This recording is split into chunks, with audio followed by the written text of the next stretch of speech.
stream. Hi, hello, hi. Welcome to the stream, everyone. Welcome, I hope everyone's having a lovely day. Welcome to the stream. Who's here? Okay, Valerie Valkyrie. I said it terribly. I've immediately fucked it up. I'm cancelling the stream. It's over. There's no point anymore. Why even try? Hello and welcome to the stream, Valerie Valkyrie. Hello and welcome to the stream, Hermeneutics, Stargazer Sasha. That one was there to trip me up. You did that on purpose. Willow Trees and Deinonychus Turbo Laser, Middle Earth Marxist. Middle Earth Marxists going libtastic. Yeah, chat, I'm going libtastic. Great emojis there. Row the Fair Thing Lion, welcome to the stream. Jenny Azoth, lovely to have you here as always. Ninny161, Wendy, I saw your message, Wendy. What was the thing? I've forgotten now. It was very entertaining. What was? Mauschly. The Mauschly post was very good. Usually I would be very staunchly like, no, Leon is a dog. This is not allowed. But actually that was a very good Mouse Leon. An unexpectedly good Mouse Leon that has awoken new things in me. Zyros, welcome to the stream. Ro, thank you for tipping £2. Oh my goodness. Hi Sophie, I'm out in the countryside on a writer's retreat, so I should probably catch the VOD for this one, but wanted to say hi and send monetary support. Ro, that is so incredibly sweet. Thank you so much. And I'm jealous that you're on a writer's retreat because I wanted to do that for ages. For the last few years, I keep on saying, like, what I want to do is just, like, disappear out of London and go to, like, Berlin or Paris for, like, 2 to 4 weeks and just focus on, like, writing stuff that is not focused on current events at all and is like the bigger theoretical work that I want to write, and just focus on that and like block everything else out. Princess Back Knight 666, lovely to have you here as always. And Dan Joresk, I'm going serious sloth mode. There we go. That's all we know for now. I've just realized that on the stream, it is quite typical for me to start with comments, and it completely slipped my mind this week. So I'm going to have a quick look while I'm talking to you here about... Ooh, pardon me. Ooh, too much big soda. Middle Earth Marxist says, a slobatical. Yeah, well, yes. If chat pays me well enough, I will take a holiday, and I'd really like that actually quite a lot. So there's the first plug. We all knew it was coming. Everybody, if you're enjoying the stream, please consider paying for the stream. You can subscribe or share or donate directly using Command Tip. If you use Command Tip, that's the best way to support me, in my opinion, here on the stream. Because I'm trying to fill out this stream goal here, and we'd like to do £150 on the regular lib slop stream, which means we're going up to 320, which would be the kind of halfway marker this time, if possible. Remember that little donations still add up and make a big difference. I'm always saying if everybody donated just a couple quid, we would easily hit goals. So...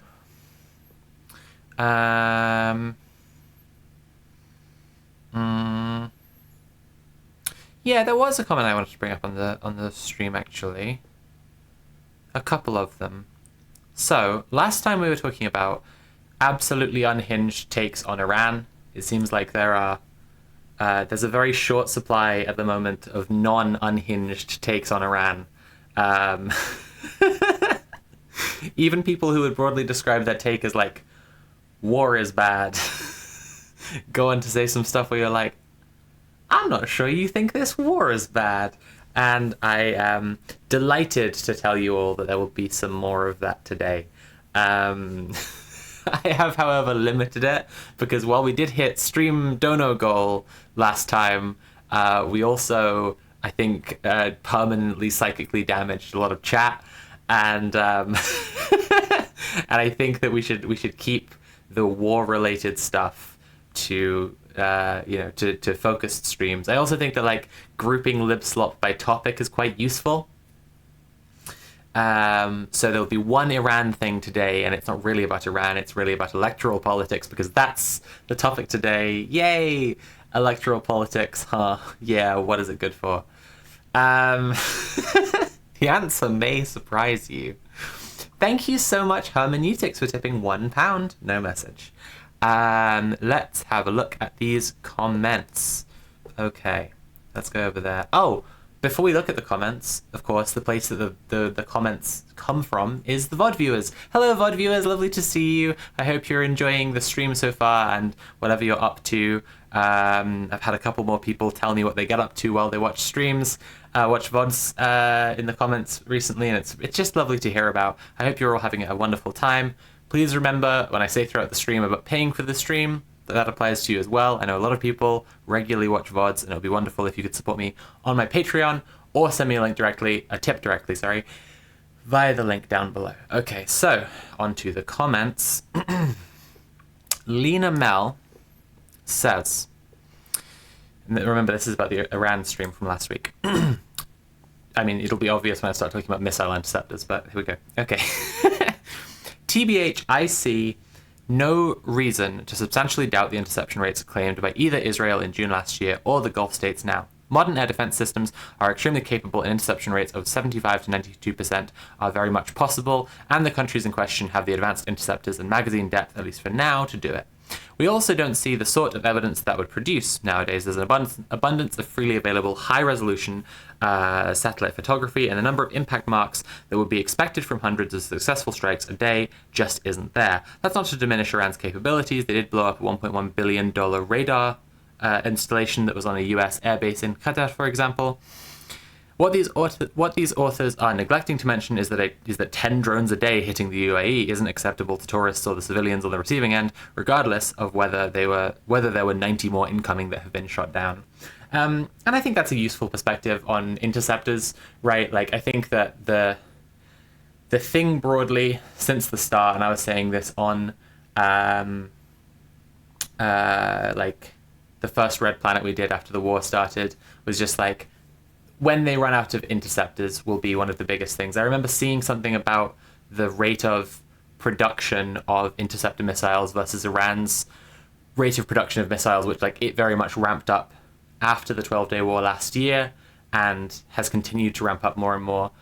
Might have actually started ramping up before that, but definitely increased it even more after the 12-day war, whereas the US and Israel have kind of kept at a pace.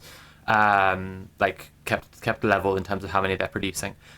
I think this comment was responding to me saying that the UAE's missile interception system, they were making big claims about it, and I only really meant that in mainstream news they are making very big claims, just in the way that basically every party involved in this is perpetually saying that we have the biggest, toughest it's war, right? Everyone's saying we have the biggest, toughest militaries, and we're hitting them loads, and they're not hitting us at all because we're the best. Standard war stuff.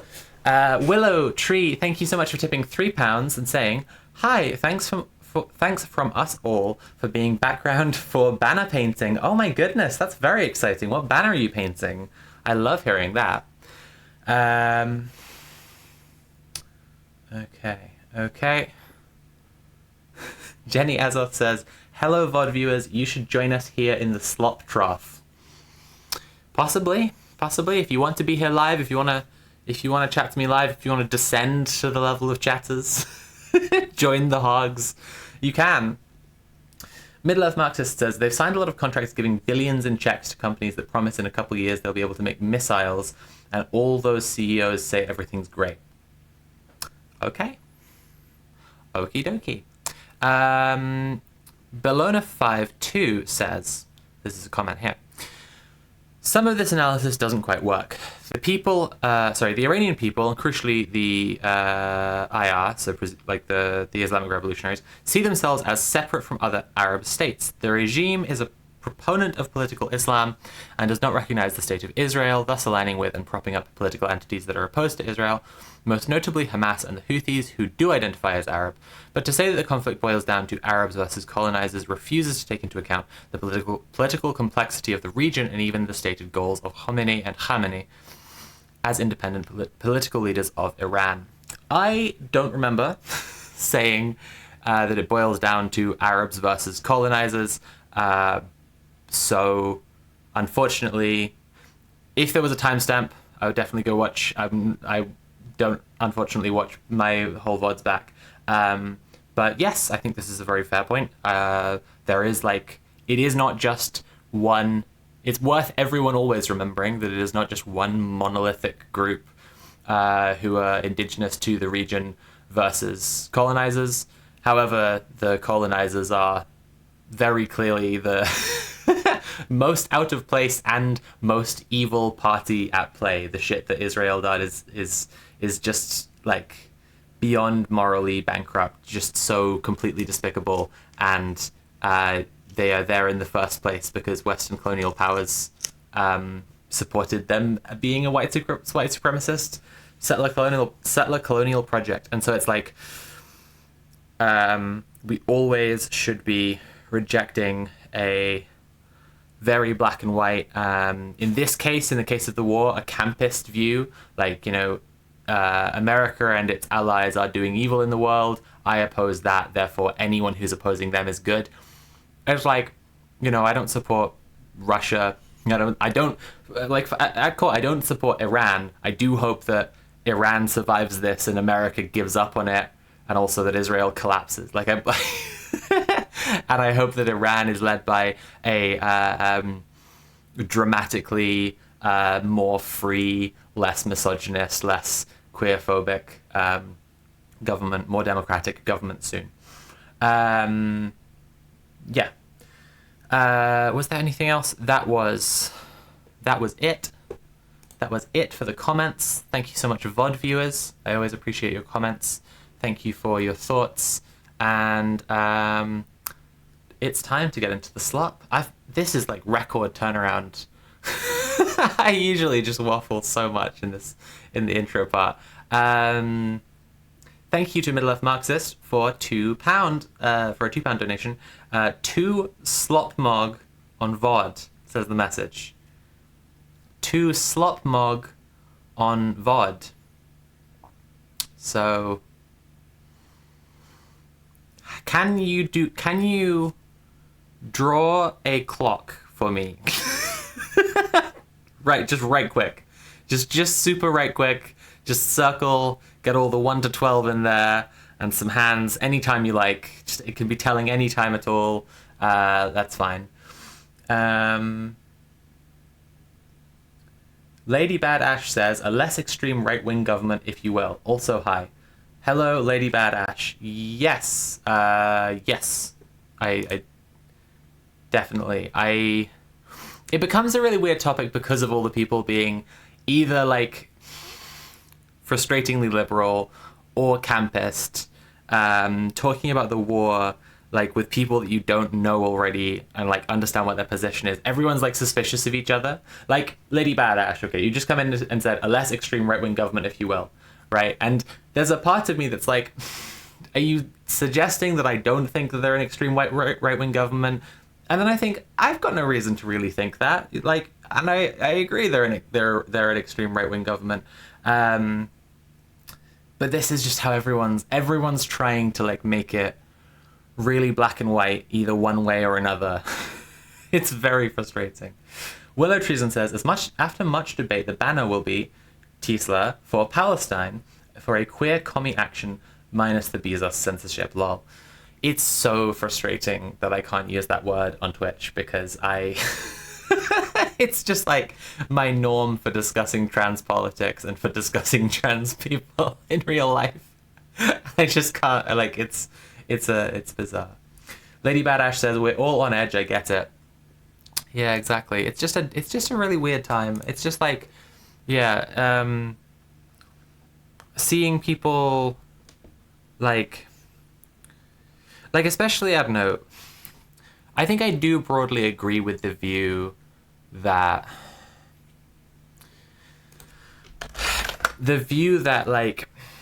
if someone at the moment is spending their time when they're talking about Iran right now, talking about how misogynist the regime is, or the people that the regime has killed, or or whatever else, like any other way that they're like, frankly, despicable.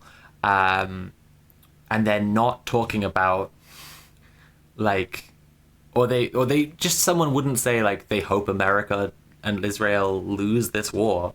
Like, that's actually fucked. Like, you like there's overall not like a good side, but there's a clear side I hope loses. It's an ad break.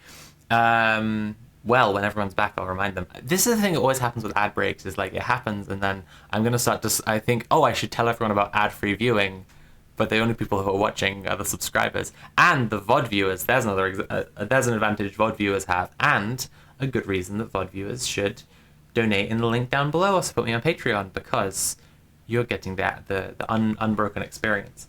Hermeneutic says, I'm mostly frustrated by the conversations I've had with friends where they always caveat that they're anti-American, but Iran sucks too, and it's a complicated subject, when to me personally those two things are different subjects.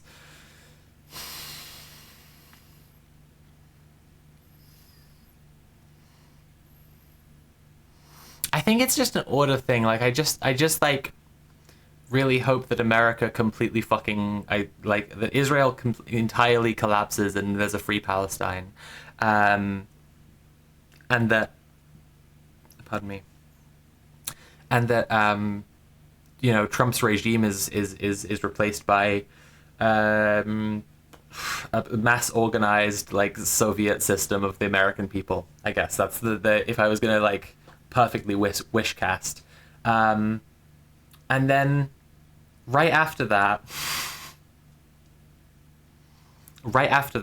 yeah, I really hope that a whole bunch of other countries change for the better and for the more democratic and for the more free and for the less misogynistic, queerphobic, etc. But it's just like, given that America right now is run by a fascist and has the most nukes and the most well-funded military on Earth, that's just my priority. But ultimately, like, it also, I don't know, it's also just all a weird conversation, because it's like, is this just about aligning what I wish for? I mean, like, okay, I personally am a political commentator professionally, and like people are listening to my opinion on stuff, and some of them, effectively just for them to then have a take and point their wishes in the right direction. But like, I'd hope for some people to make more informed decisions to do with like organizing and like stuff that they can affect. If we boil it down to what we can affect, it's just like, it's just that line again about like, if you're saying free Palestine, if you're saying free Sudan, whatever, free the country you live, free America, free Europe, free the UK, free Aotearoa, just like bring down these regimes that then like take part in evil overseas. Okay. I'm a little unsure on order to do things in terms of the stream right now, because I want to read through something I wrote today and discuss DIY HRT a bit. And I also want to watch some Ezra Klein for our regular Ezra Klein watch. We've got to check in on the boy, see how he's doing. See how the long-lasting effects of Ta-Nehisi Coates, what the long-lasting effects are. And we've got a few articles to read. And you know what, chat? You can just decide this one. What do we do first? Do you want to hear my article? Do you want to go into liberal Slop articles, or do you want the Ezra Klein show? Vote now, I guess. I'm gonna get another bottle of big soda because I'm completely addicted.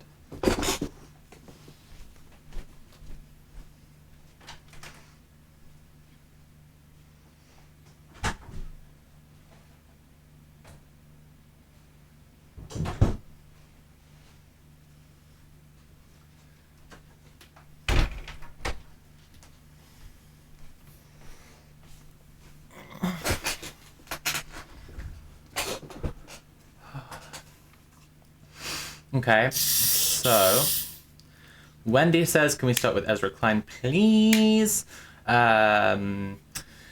Wendy says, again, Ezra Klein Fun Time Hour. That's actually cheating, so you're disqualified. Volpix989 says, I'm kidding, Wendy. Volpix989 says, Sophie article first.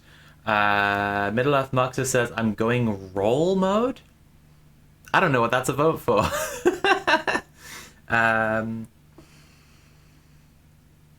Deinonychus Turbo Laser says, I want to hear about HRT, please. Prince Infidel says, Sophie article. Princess Beck Knight 666 says, Sophie original content, let's go. It seems like it's an overwhelming votes for reading my thing. Okay, sure, let's do that. Cool, so you know what, I think I introduced it fairly well in the article, so I'm going to dive right in, and then the context should be like fairly immediately there. I'm always thinking about this thing that Kurt Vonnegut said.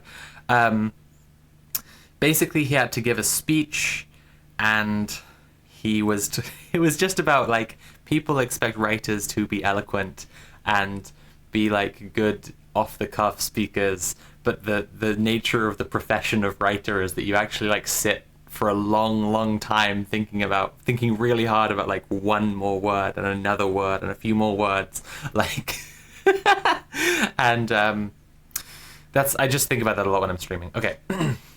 The article is called Bathtub Estrogen, subtitled, doesn't exist, and that's the point of the article. So I just want to like really make sure before we go into it, or if anyone only sees the like thumbnail of the piece or whatever, that I'm super clear about this. This is what I'm saying. Okay. So I don't know if other people have heard this term, but I've heard it a few times around now. So bathtub estrogen doesn't exist. That's the point of the article. And this was a long Tumblr post earlier, and I just thought I'll put this up as well, as keeps happening with my Substack. This is a harm reduction post about DIY. I've seen some people recently using the term bathtub estrogen as a little joke about the production of DIY estradiol. This is fine by me as a joking term. I get that people are, one, trying to evoke a DIY punkish or prohibition moonshine sort of image, and two, communicating that we're having to turn to much less carefully prepared forms of medicine than cis people can access when we use DIY.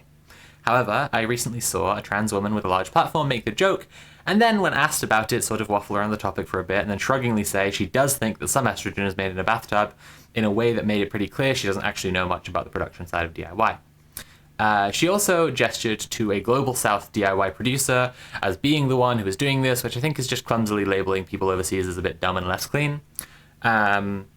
This part I feel a bit bad about. Like I've anonymized. I'm not gonna say who it was who I saw saying this, but like I just I'm not trying to read any ill intent into what she said. Just like it was about, yeah, it just seemed a bit careless.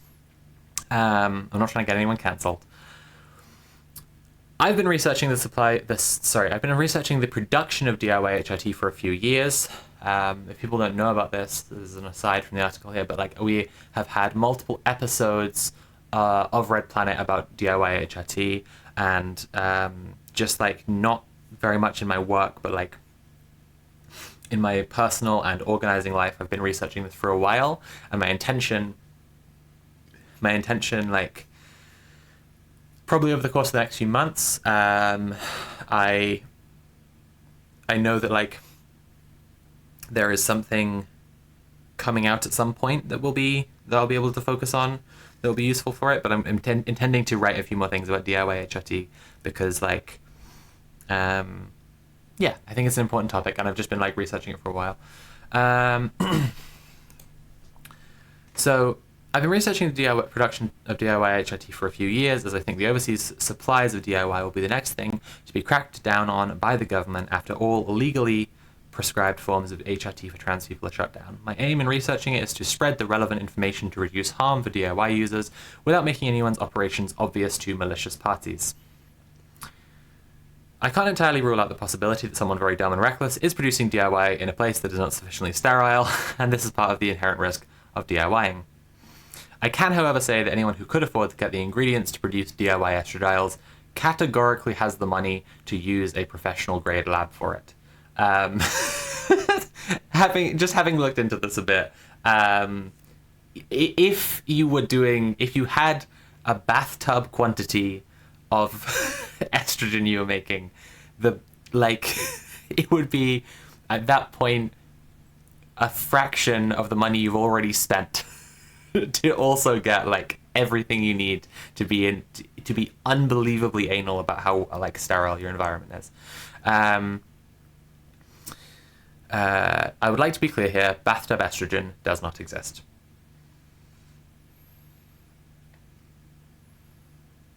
Lady Badash saying they're writers, not speakers. Yeah, exactly. That's like the. Yeah, I also thought about this a lot when I did like the couple times I've done public speaking as well. I just been like I have two modes regarding this if I'm in front of a bunch of people. One is like going, just going, just like unstoppable rant about something. In a way that like I'm in a flow state, but I don't know if it sounds good at all. And the other is just like I am extremely neurodivergent. Okay, we were on this. I should not get overly distracted by chat right now. Okay. Where were we? Does not exist. The cheapest way for someone to make estradiol is the individual use case described by Lena from Kiev. Mixing a single vial, typically for the person who is making it. It is time-consuming and inefficient, but very cheap. So people who care less about lab-level standards will likely resort to this method. This method is also the easiest to sterilize, as it's actually surprisingly easy to create a relatively dust-free and sterile environment for an operation this small. The primary risks with this method are from people being quite lazy about cleaning, skipping terminal sterilization, which is heating the vial after mixing to kill bacteria, or neglecting to use a filter and introducing some dust, which may cause a granuloma or, in the worst case, chronic pain in the injection site. How to say about this? This is like quite a famous method, and it's like incredibly, if we're talking about like bathtub estrogen, if we're talking about like being punkish and it being like moonshine estrogen, like that's kind of Lena's whole vibe, and she's wonderful, and I really admire what she's done in terms of like making information the like absolute minimum viable product available to a ton of people. And at the same time, from a harm reduction perspective, it's a bit of a nightmare, because her attitude is very much like, you don't have to care about dust, it's not a big deal. And it's like, this stuff's going in your veins, babe. What are you talking about? It's not, sorry, I should be clear. It's not going in your veins. I accidentally did a misinformation. Days since misinformation counter, back to 0. Hormone injections are intramuscular or subcutaneous. But it's going in your body, Okay. So, if someone was scaling up from that model, the most effective methods for properly mixing all involve lab equipment. And if we were talking about a quantity of estrogen big enough to fit in a bathtub, the most effective thing to get it properly mixed would still involve transferring the carrier oil, powder, and preserving agents into smaller containers for mixing, and then using syringes to fill vials. Ideally, all of that is done inside of a laminar flow hood, or at least still airbox setup, and if it isn't, then basically what is produced at the end is dangerous garbage. I haven't encountered anyone so far, out of anyone I've seen doing this, or seen talking about it online, heard about anything, I haven't seen anyone so far who is operating at that quantity who is not using at least a still air box. But realistically, anyone who can afford the ingredients for a bathtub full of estrogen can afford a brand new container of a significant size that comes pre-sterilized, or new unsterilized containers and the equipment necessary to sterilize them. Even if someone were to make estrogen in a bathtub for the bit, they would need to buy a brand new tub, which again would be inexpensive compared to the rest of the setup. I've missed a bracket there. That's very unfortunate. I should have proofread this. Sterilization is an ongoing struggle for DIY producers. For example, anyone who isn't using a professional chemistry lab is probably not using depyrogenated equipment, which requires much higher temperature sterilization to achieve. However, this struggle is one that DIY producers are very deeply invested in and trying to overcome, because DIY hormone producers are trying very hard not to kill the people they make hormones for. And suggesting otherwise is harmful to people's overall access. if I need to elaborate on this for anyone who's confused by that, like making people more afraid than they need to be, and also like putting out information that can be used as a justification to crack down harder. Both of these angles like harm people's ability to access DIY.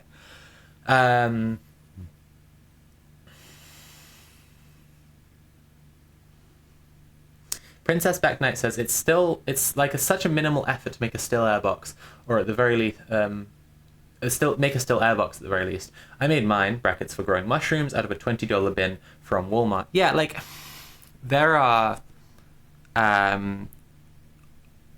freely available, not freely available, sorry, cheaply available online, like like pop-up tents. Like if you don't want to do all the pole stuff and the guy ropes and the pegging. If you're going camping as a trans woman, you probably do want to do the pegging. But if you don't want to do all the fancy shit with a tent, like you can buy tents that are just like you get them out of the bag and they just like explode out. There's like the same kind of stuff for a still air box that you can get very cheaply. And I've seen and heard of people using that. Exiliax, welcome to the stream. Lovely to have you here. Fear-mongering versus threat modeling. That's a very good way to put it. I think that's why I keep on saying like the stuff we're learning about and practicing at the Harm Reduction Hub is like incredibly, incredibly valuable to kind of just the left as a whole at the moment. Like we're inside of a collapsing empire. Like reducing harm is kind of a main focus that we should have, but especially various things in the lives of very precarious people, like trans people, because it's just like harm reduction as a philosophy takes into account people are going to do stuff that is risky. Like people are going to take drugs, and like for all that like the internet has insane opinions about drugs, and you'll go online and talk to people who have been like taking drugs every day for most of their lives, and also talk to people who like think that if you look at a weed you will die and go to prison, like it's one of those topics where like all of the abstract debate melts away once you just start discussing practical realities. And the practical reality of drugs is that like people are going to do drugs. So if you're trying to have like the correct take, you have to kind of start there. Like if your take is primarily informed by like drugs are an evil thing that people are tricked into doing, and so we need to root out this problem of, and it's like, well, okay, but like people are doing them, right? Like, can we start with the fact that people are doing them, and there are like concrete immediate steps we could take to make those people's lives better and safer? Like that would be pretty cool, I think. You can say the same for a lot of risky activities. There are multiple risky activities that a lot of trans people take part in, but DIY HRT is like a great example where like it's not going to stop people taking hormones if the government says like you have to. There are going to be a lot of people who are just ignoring that and taking DIY hormones, and the most useful thing then we can do with our discussion, with our time, with our platforms, etc., is like acknowledge that truth, right? And talk about where the risks are. Like talk about where the serious risks are. So like in the paragraph I just read, for example, like talking about depyrogenation. Okay. If people want to know about this is the kind of shit you can absolutely like just Google and learn about fairly easily, and get a fairly in-depth discussion, in-depth education of it by just having a search around online. But like the general gist is that there is sterilization, which catches like a lot of bacteria you would worry about. That like there are various things you can do to make an area sterile to operate in, or terminal sterilization that I already alluded to, where basically you've made something and then you keep it heated above a certain temperature for a while, in the hopes of killing off bacteria that are in it. And if you want to be extra safe, you can do both. Keep it clean and then also do terminal sterilization. And then there's various like different arguments people are having online about about that as like which practices are best and what's worth your time. And then there's pyrogens, which are like a smaller organic material that like bacteria. Is it that bacteria eat them? Or bacteria can like make more bacteria from them, or both? This is the part where my like biochemistry, biology knowledge falls down. XLAX, thank you so much for gifting 4 tier 1 subs to the community. Ratfrick, Subtle Sraf, Zachap, and Lily is Lost. You now all have tier 1 subscriptions, and now you can access all the Sophie from Mars emotes and use them wherever you like on Twitch. I was talking about depyrogenation. So depyrogenation, which requires heating to a much, much higher temperature, and so is done on like, the glassware that will be used in a chemistry lab.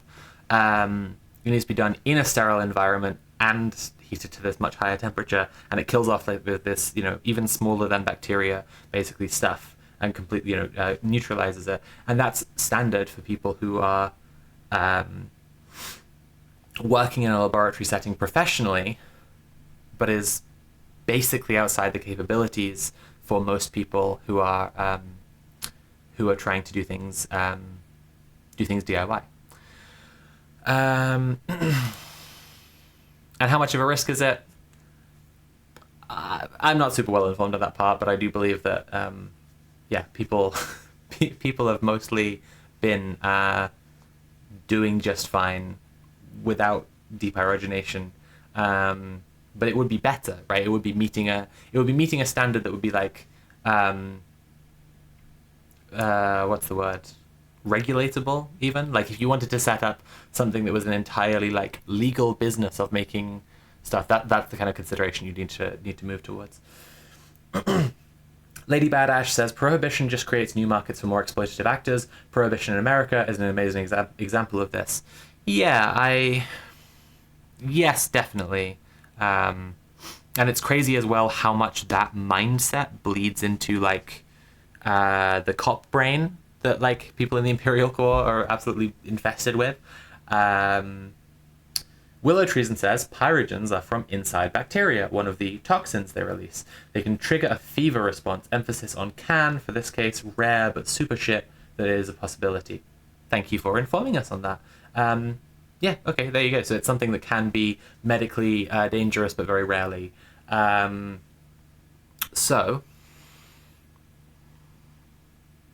talking about prohibition. Yeah. Yeah, it's like, I don't think there are going to be like particularly dreadful exploitative actors in the DIY HRT space, given that people are doing it for the community good. It's basically always trans people doing it. And if a cis person wanted to like, imagining the most sinister possible actor, like a cis person wants to make shit HRT and profit off it, there are already just like so many other options for people who are basically selling at cost, that like they just wouldn't have any, like the profit motive just doesn't work as well in a space, the space of DIY HRT as it does there. But I was saying that the people's like cop brain bleeds together with this like the problem of prohibition and like the like malicious actors in the world of drugs, so that they're like unable to think of dealers as people who might be being exploited, or as of dealers as people who could ever be like a normal person. They're immediately just like the evil criminal class. I have a friend who was on like a discussion thing as part of the UN like drug policy, and even with his like within his group who are all like abolitionist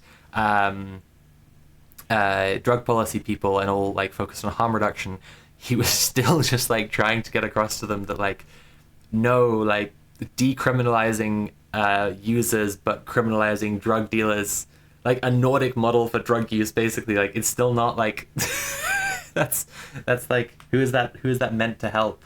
Like the whole thing here is just like set up regulated supply, set up safer consumption sites, like needle exchanges, everything people need to do it well and safely, and give them the information to do it well and safely.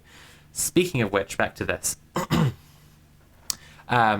I'm not immune to trans femme shitposting. I love the image of us in our long stripy socks, cackling away, stirring a big cauldron of secret witches brew, but I would like for people with platforms to just be careful not to communicate to the world that this is what's actually happening. I just want people to be a smidge better informed about this to avoid spreading misinformation in the community. All the major suppliers of DIY that people order from online are either supplying hormones manufactured by pharma companies, like they're... as in, this is what people refer to as grey market. Like, essentially, they are legitimate and regulated suppliers who will be giving people the exact same medicine, in some cases made by the same companies as their doctors might, under different circumstances. But they just don't have a prescription and they're buying it.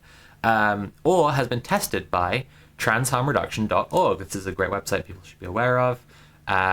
Basically, they've been testing vials of estrogen and testosterone that they've been sent, and they do a quite interesting breakdown that I think people with a more of a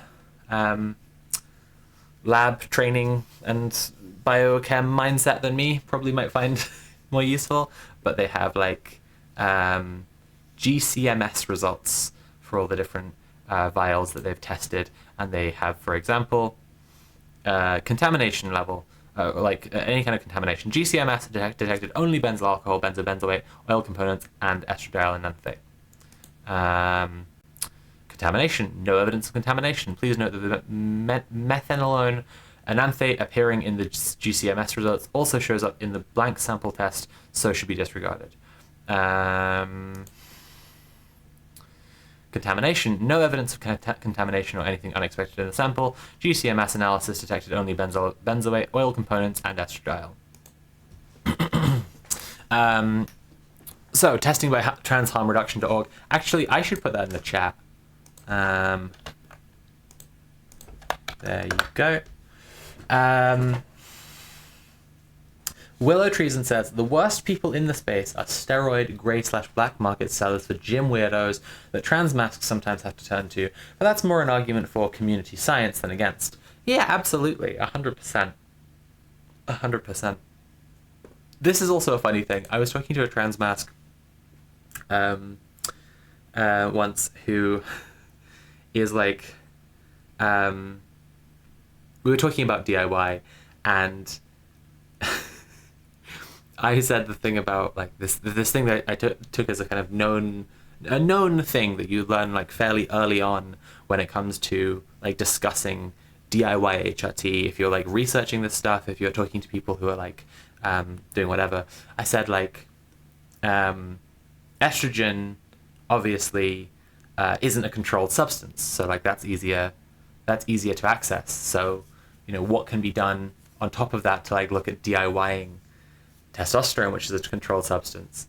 And it's just like, I hate that people say this. I hate that other trans men say this. It's really easy to get testosterone because all the cis guys who are bodybuilders are getting it. So there's 10 trillion places to get it. They're just not labeled with the trans flag. And I found that very entertaining. That was just like really cracked me up. But also like, yeah, an odd kind of challenging moment for me, because I had thought of it as like, because this is a controlled substance, the supply will necessarily be lower. But obviously, like, the supply itself is kind of fine.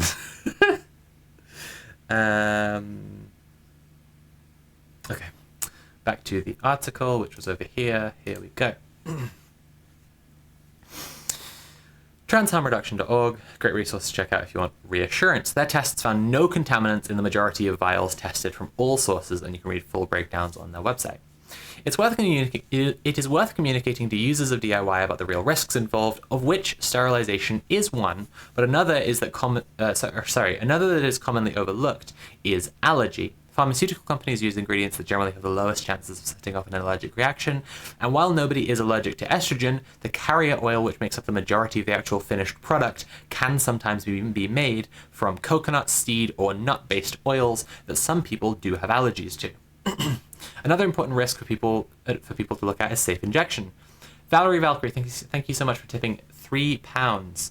We are now at 180. We're trying to get to what I set it as 320. So we have a ways to go.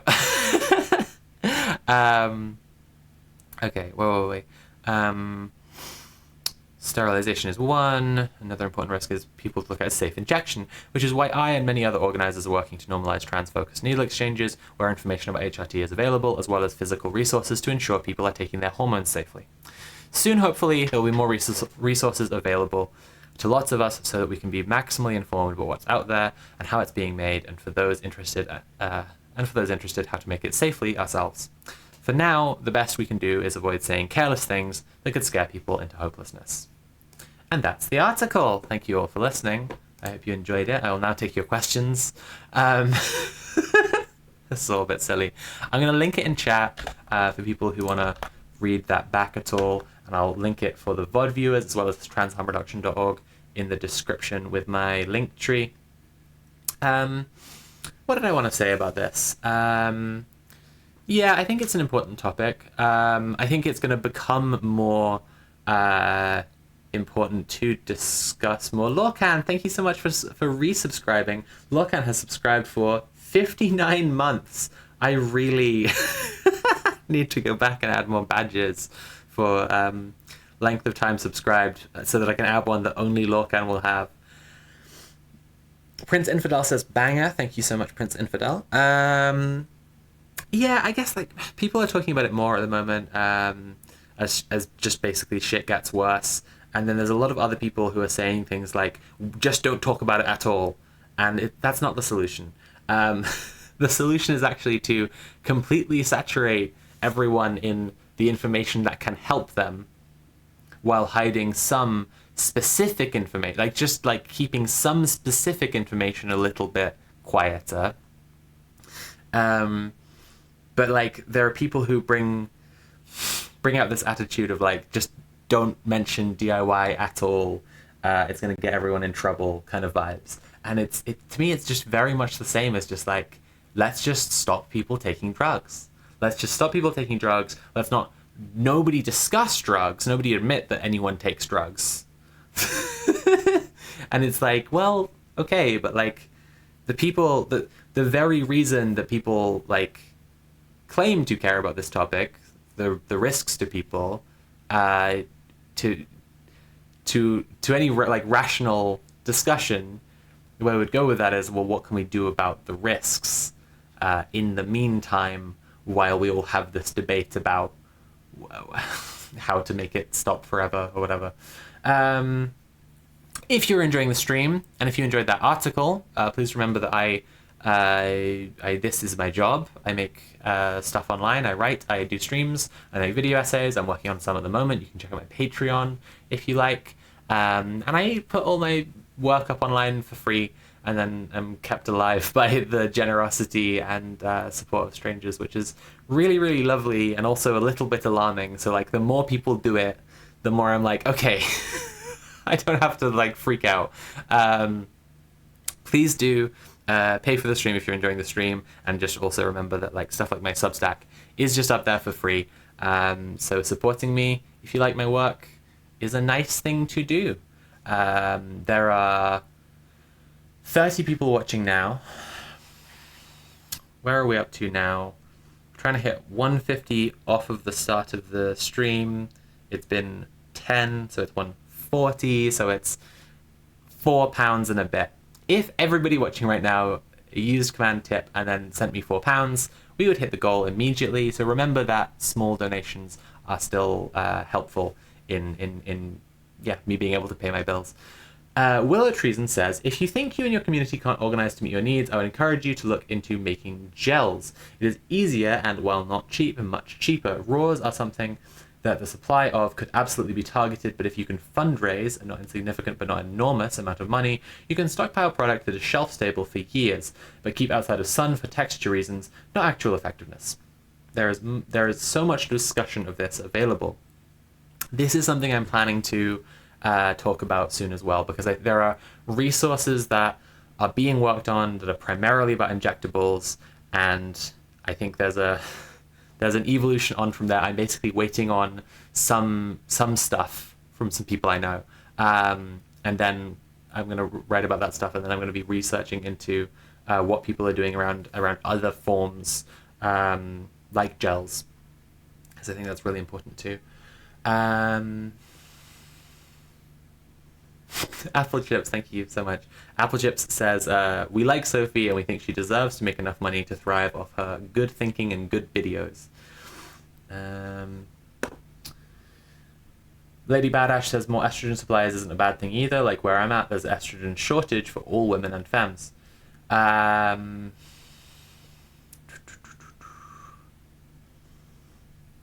Anyone else saying stuff when I was reading it?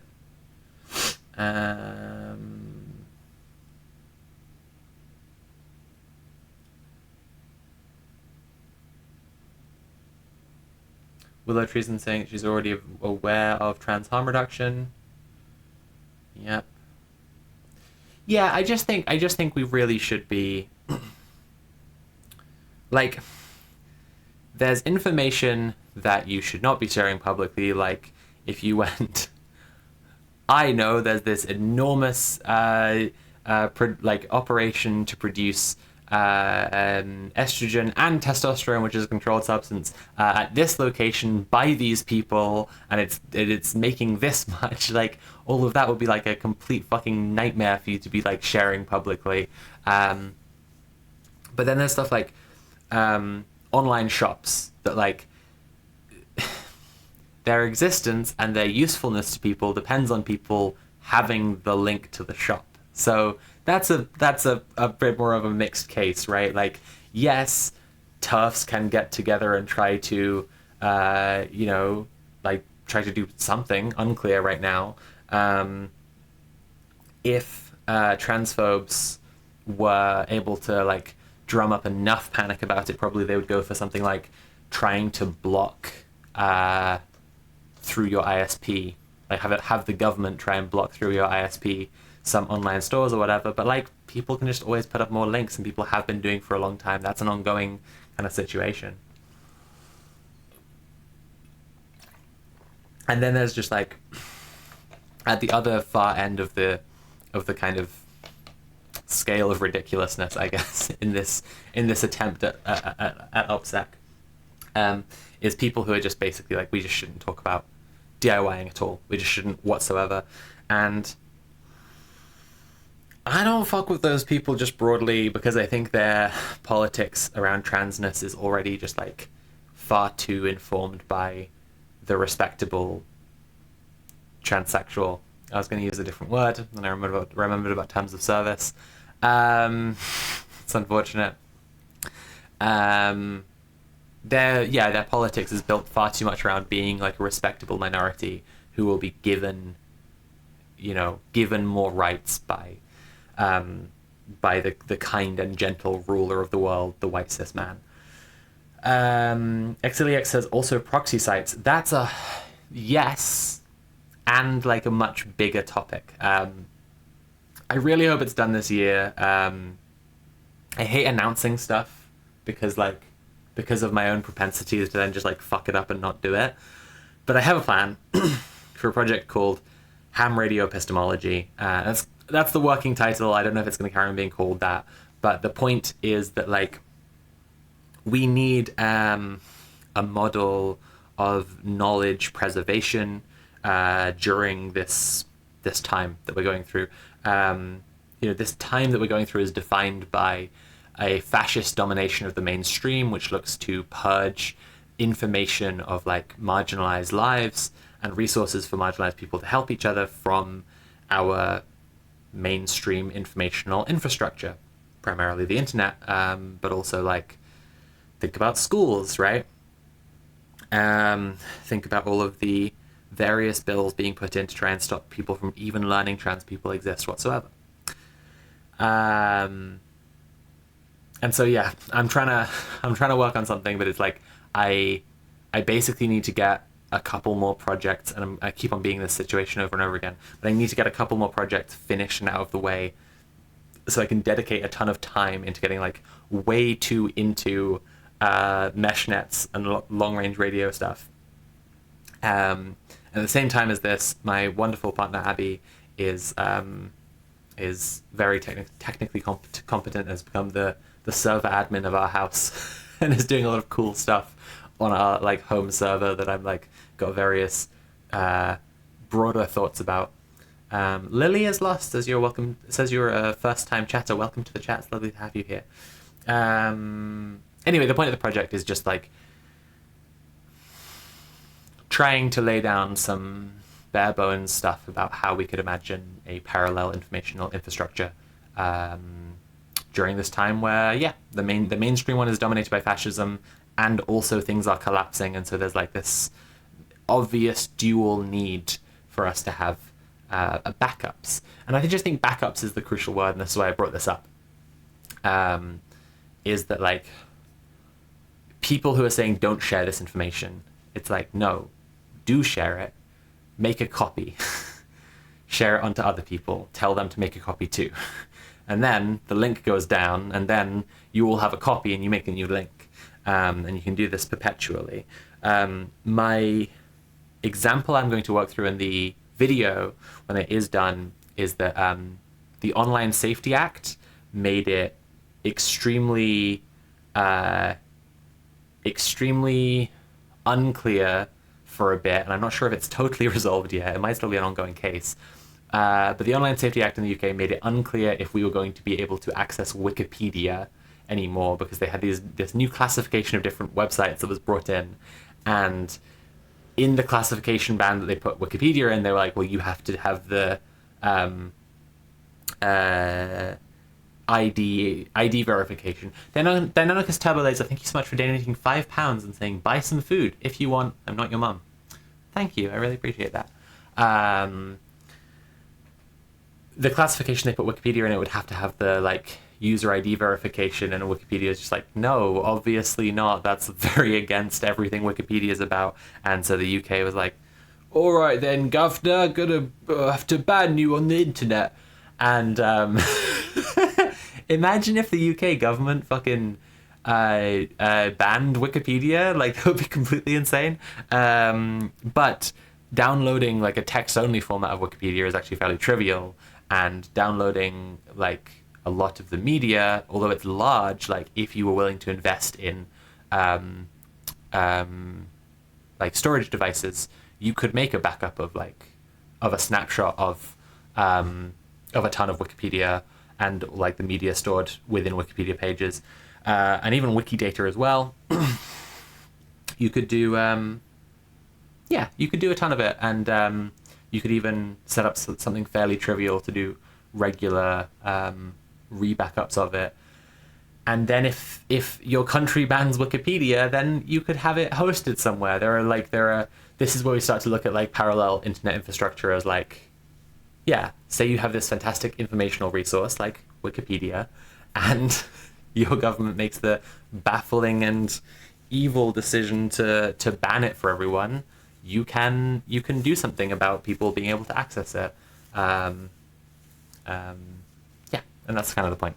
So we were talking about DIY HRT. Does anyone else have any things to say about it?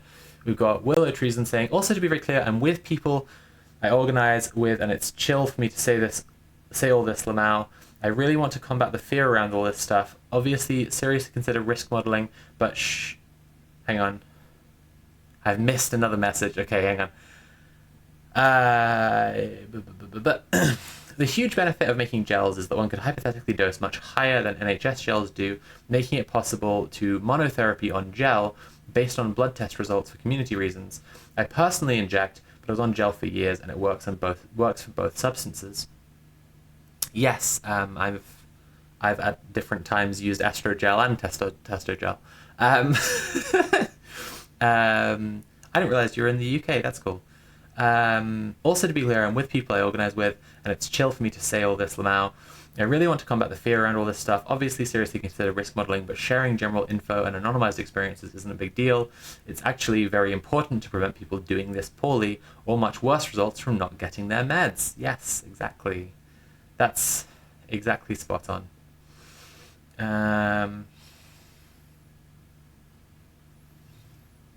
Exeliax says, I've gotten so deep into the LoRa rabbit holes. In Seattle, there have been stingrays in place to make it hard to use cell tower data, so we've been thinking of building a couple simple LoRa machines in the city to wirelessly connect to pass messages through the internet without having to touch the cell tower / stingrays. Yeah, that's fantastic. I'm into it. I love it. I think I saw something from Liz, the developer, the other day about like, I think it's ray hunters. There's a GitHub for this. You can get a thing to detect stingrays very easily. From Wexford, but I live in the north now. The north is lovely. I go often to visit Mule. Okay, right. That was the article. We're all having a lovely time chatting about DIY HRT. I'm sure we'll carry on chatting about it throughout the stream. I have been live for an hour and a quarter now. We're trying to hit 320 on the dono goal today. So if you're enjoying the stream, and VOD viewers, this means you too. Hello, VOD viewers. That means you, VOD viewer who's put on my YouTube video in the background. Click back to the tab now. Come back to the computer. Hello, I have a message for you. If you're enjoying the stream, please consider paying for the stream. You can subscribe or cheer or donate directly using command TIP. That's !TIP in chat. Or by clicking the link down below the video if you're watching the VOD. And I appreciate all donations for supporting the stream and helping me do what I do. I might make a cup of tea now. My mouth is getting very dry from talking too much. And tragically, this is something that big soda does not really help with, but tea does. Then, I think we should look at the Ezra Klein show episode I wanted to show you. It was the secondary, it was the runner-up in the vote for what should come next. So we'll do that before we go on to the articles. It's actually the Klein show because Ezra Klein is interviewing Naomi Klein. So it's quite an interesting, or conceptually going to be quite an interesting episode. I've seen a little bit of it already. This is definitely an update in our ongoing Ezra watch because, yeah, I mean, it's not strange that he would have talked to Naomi Klein before the event, before the happening.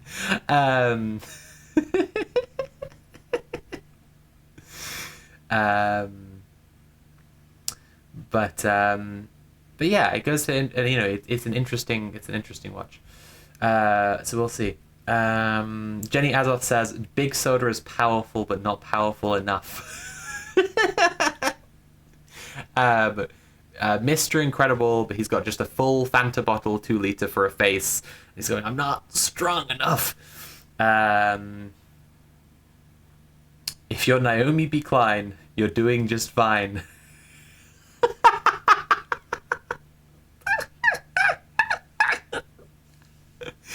If you're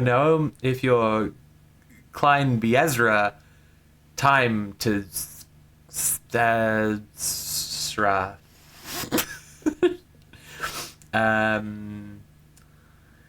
Exeliax says, are you familiar with Out of the Woods disaster communism? No, I think you should link me that. That sounds really interesting. I hate to do the judging a book by its cover kind of vibesy thing, but I think disaster communism sounds like it aligns with what I was talking about in The World's Not Ending, like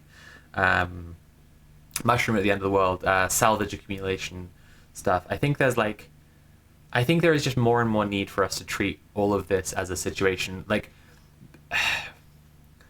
be realistic about the fact that we exist in a collapsing system, and that, like, the things we're going to build, we can build them better earlier. It's only going to get worse in terms of the resources that we have to build structures with to help each other, but that we can use, like, the situation we're currently in to make a much better outcome down the line.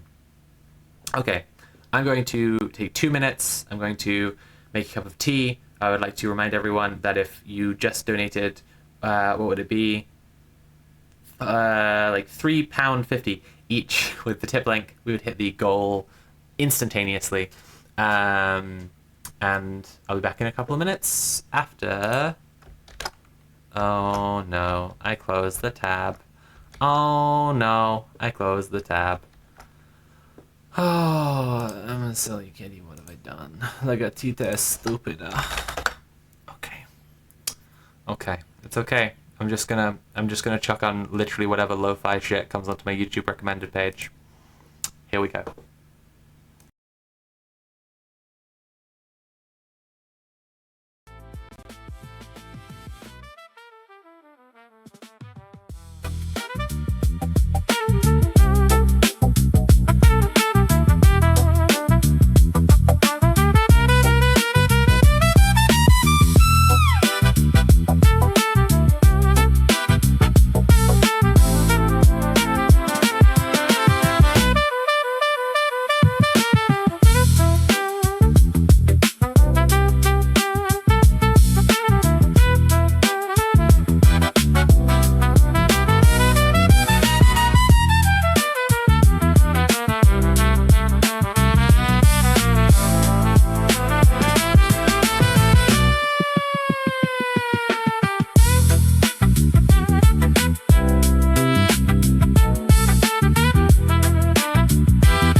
Okay, I'm back. Hello, hello, hello, hello, hello, hello, hello, hello, hello, hello, hello, hello, hello, hello, hello, hello, hello, and hi. I'm back. I have a cup of tea.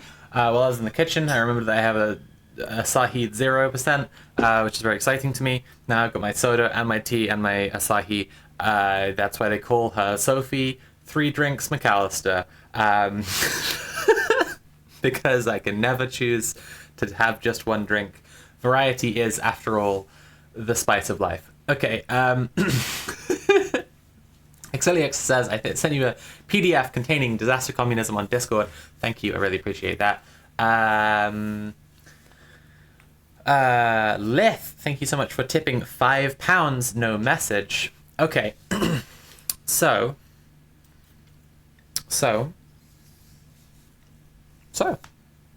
We're going to look at the Ezra Klein show. I had another thought while I was up. I'm going to read chat messages for a sec, and then hopefully the thought will come back to me. Catgirl Steph says, meow meow. Meow meow. Will catch the VOD, but popping in to say hi. Lovely to see you, Catgirl Steph. Thank you for being here, and I hope you're having a lovely time watching the VOD now as well. Willow Treason, another big message. Love it. I sincerely mean this, by the way. That might have sounded sarcastic. I appreciate big, long messages in chat. I love when people are engaging with the conversation, and especially when they have knowledge to bring to stuff, as you clearly do. So Willow says, Transfem Science is a great resource too. Definitely for the more sciencey minded of us, but having a collection of papers, brackets, some from community members reporting on their methods, is super great. Very informative for all sorts of info around DIY, and also just transition more generally. Also where I learnt about stickies, which was the only way I could start. Stickies are very much on the bathtub end of things, but a good way to make useless pills useful. I don't know what stickies are, but I'll look into it some more. Offline. Yes, everyone I've talked to about DIY has referenced Transfem Science in one form or other.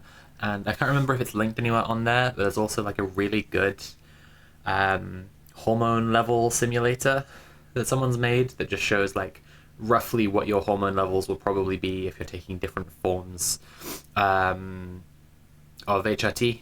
That's like shows the cycles and stuff, and you can get really granular with how you customize it. They done Hassanabi'd my Mandani. Yeah, because he's just a little guy.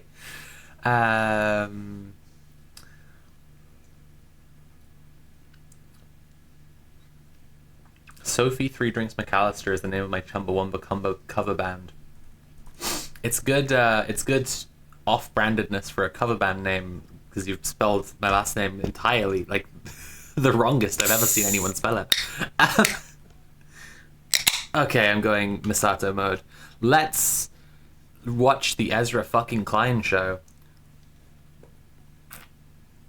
Klein and Klein, the podcast. Which tab did I leave it in? I'll definitely be over here. Here it is. Okay. Oh, God. The author, Naomi Klein, is probably... Oh, don't stop. That's so rude. Okay. The author, Naomi Klein, is probably best known for scathing critiques of corporate power in books like No Logo, The Shock Doctrine, and This Changes Everything. But in 2023, she published a pretty different kind of book.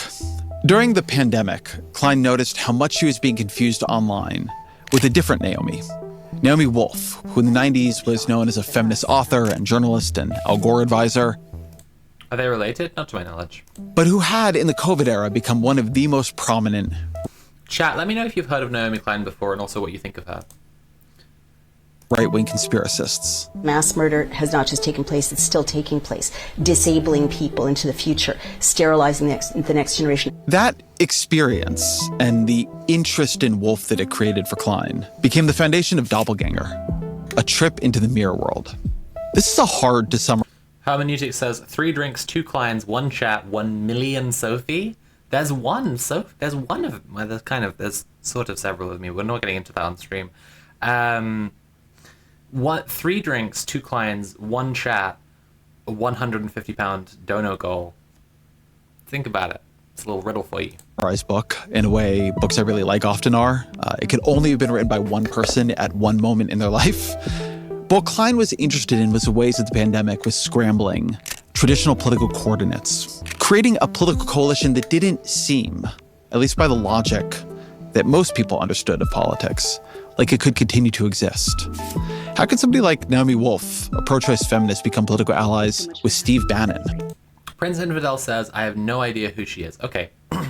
Naomi Klein is a pretty well-respected left, like, people, I think I would place her left of liberals, but like not all that left compared to most people who make the distinction between leftists and liberals.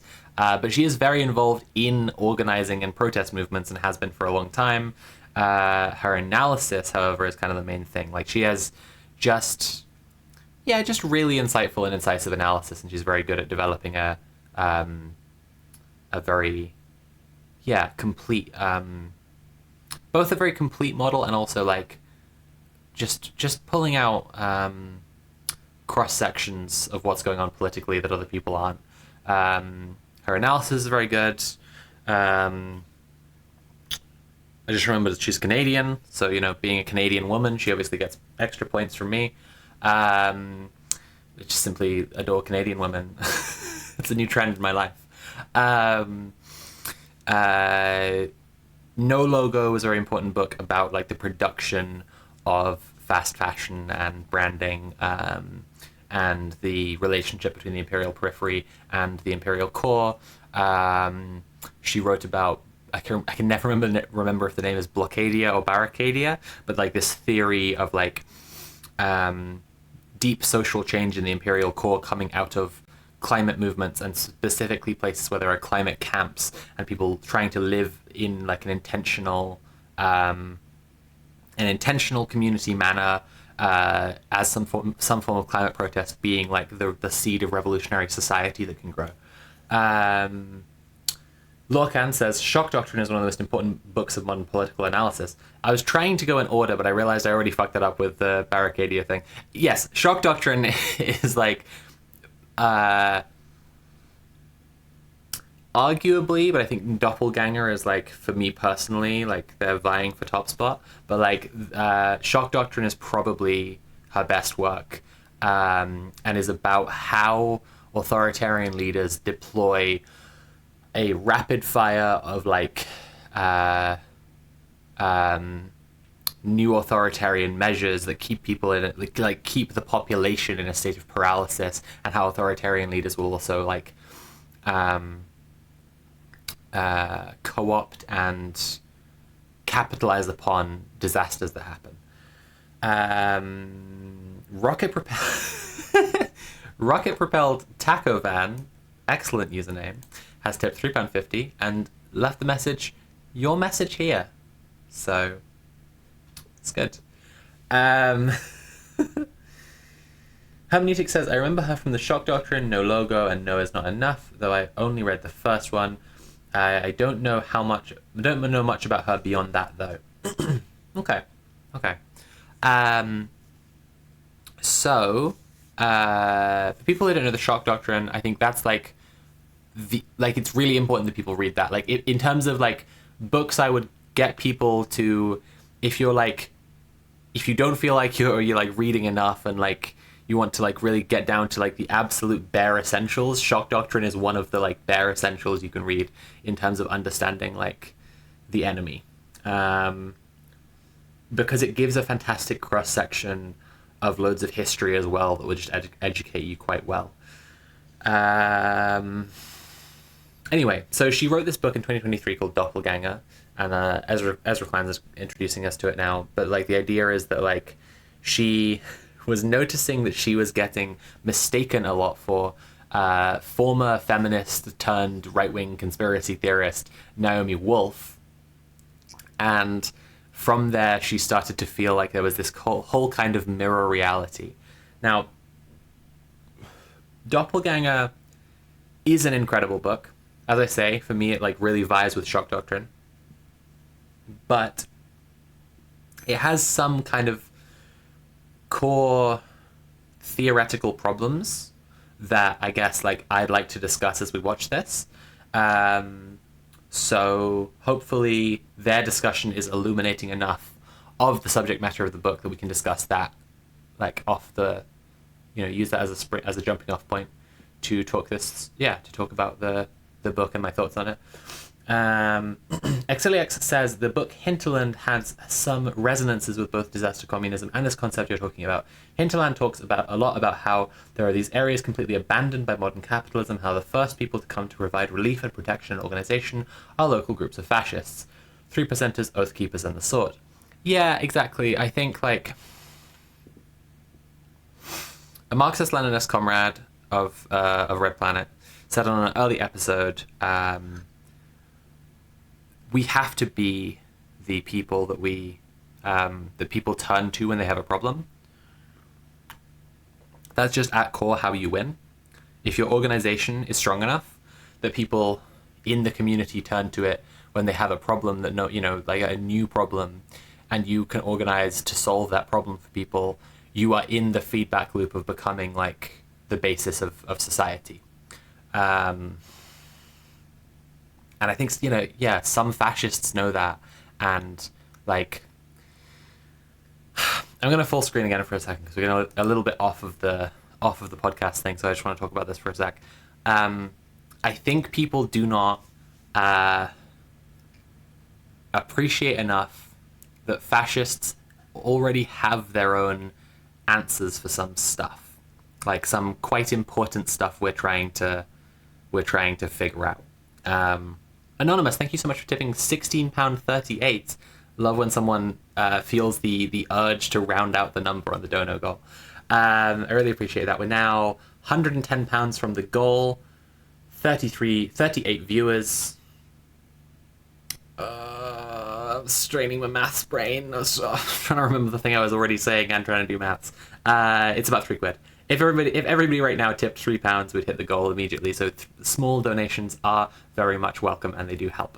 And I was saying about organizing and being vital to support people, and we don't appreciate that fascists, like, I try to caution people against thinking, haha, the fascist is so dumb, because it's really easy for people to think, well, we've got the right answers, the morally correct answers, therefore we have the best analysis, and therefore we just understand stuff better, and we can see that the fascists are all in a misinfo world. Therefore, they're all dumb. And it's like, pardon me. The fascists have effectively weaponized misinformation to bring people into their project, and they've done that in a very clever way. And like you don't have to be like handing it to them or thinking that like fascism is smart to see where they have done things that are smart. And yeah, I think like that's a good example of the thing about like areas that are really like that are let down, and then fascists are able to step in to become the people structuring society and answering people's needs in some regards. Yeah, like there's plenty of it that is dumb. Like a typical example I'll think of actually, when we talk about reproductive labor, like the labor of just like maintaining life, right? Like everything from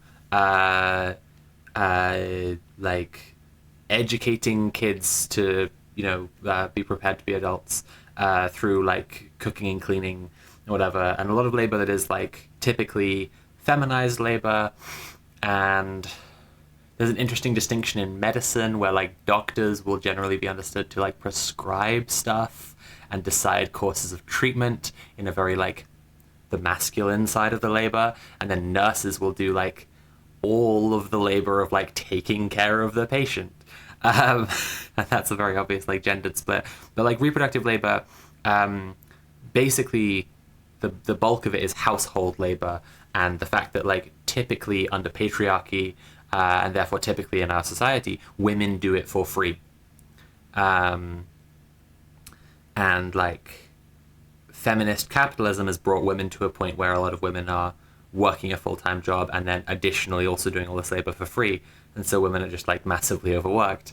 As communists, we should expect an equitable division of all labor, and for people to do what they can and receive what they need. And so challenging this problem with reproductive labor is like core to us, living in the style that we want to live in, growing the revolutionary society, starting as we mean to go on, however you want to describe it. And it's been written about for absolutely forever. And I mean forever, like Marx was writing about productive labor, while and Engels was writing about reproductive labor, because they were boyfriends. No, Engels was writing about reproductive labor. You should read Engels' stuff on family abolition. It's really good. What was I saying on this? This is an example of where fascists have answers for stuff, and it's really important for us to remember that they have answers for these problems, even if their answers are morally reprehensible and stupid. So, like, the enslavement of women to fascists is an answer for how... I just bumped something on my headphones. Oh. What's playing? I think something's playing on my phone. Wacky. I thought it was playing on the computer for a second, and I was like, oh, they can all hear my podcast tastes. I was talking about reproductive labor, and fascists have an answer to reproductive labor, which is just the enslavement of women. And so, like, fascist trad wives are doing the labor that keeps, like, the households ticking over. And, like, if we don't have a strong community, then we don't have people, like, taking care of each other. And then we're expecting for people to basically, like, fight and win an anti-fascist war, where on our side, everyone does their job, goes to meetings, does any housework they need to do, and goes to protests. And, like, whatever kind of organizing, whatever kind of actions. And on their side, they're being paid to be fascists, and their wives are doing all the reproductive labor. And they've just got that, like, totally figured out. And that makes them like, significantly more effective and powerful, basically. And so, like, only organizing in ways that, like, we are collectively feeding each other as a community, making sure people have shelter, dividing reproductive labor in equitable ways, and, like, understanding, to use kind of old-fashioned language, like, the woman's place in communism. We have to have these answers before moving forwards, or rather, we have to, move forward in ways that, like, very obviously accord with our principles. In order to benefit from the, like, massive boons that are inherent in living in the ways that align with our principles. Like, a group of activists who are doing it after work are tired and burnt out and having a terrible time. And a group of activists who are living in community, all taking care of each other and doing the struggle where it's necessary and, like, whatever, are having a life-changing time and probably having being a lot more effective and not burning out in the same way. Like, not at all, but just, like, not in the same way. It's just, like, we have a movement in, especially the Anglosphere left, of, like, struggle with no community and care. Like, just struggling, just, like, showing up for the protests, showing up for the meetings, doing the actions, but there's no structures there that are, like, making sure that people are taken care of. Like, how sick would it be if in the richest nations on Earth, right, where people do generally have quite a bit of money, including a lot of people who are on the left. Like, there are some people with quite a bit of money who are happy to like, pay for food for an org or whatever. How sick would it be if most people who are spending most of their time doing some stuff in favor of, in service of leftism and community and safety and against fascism, were eating for free? Like, wouldn't that be sick? Just as a starting point, like, the people who are putting their labor into our political project don't have to worry about food.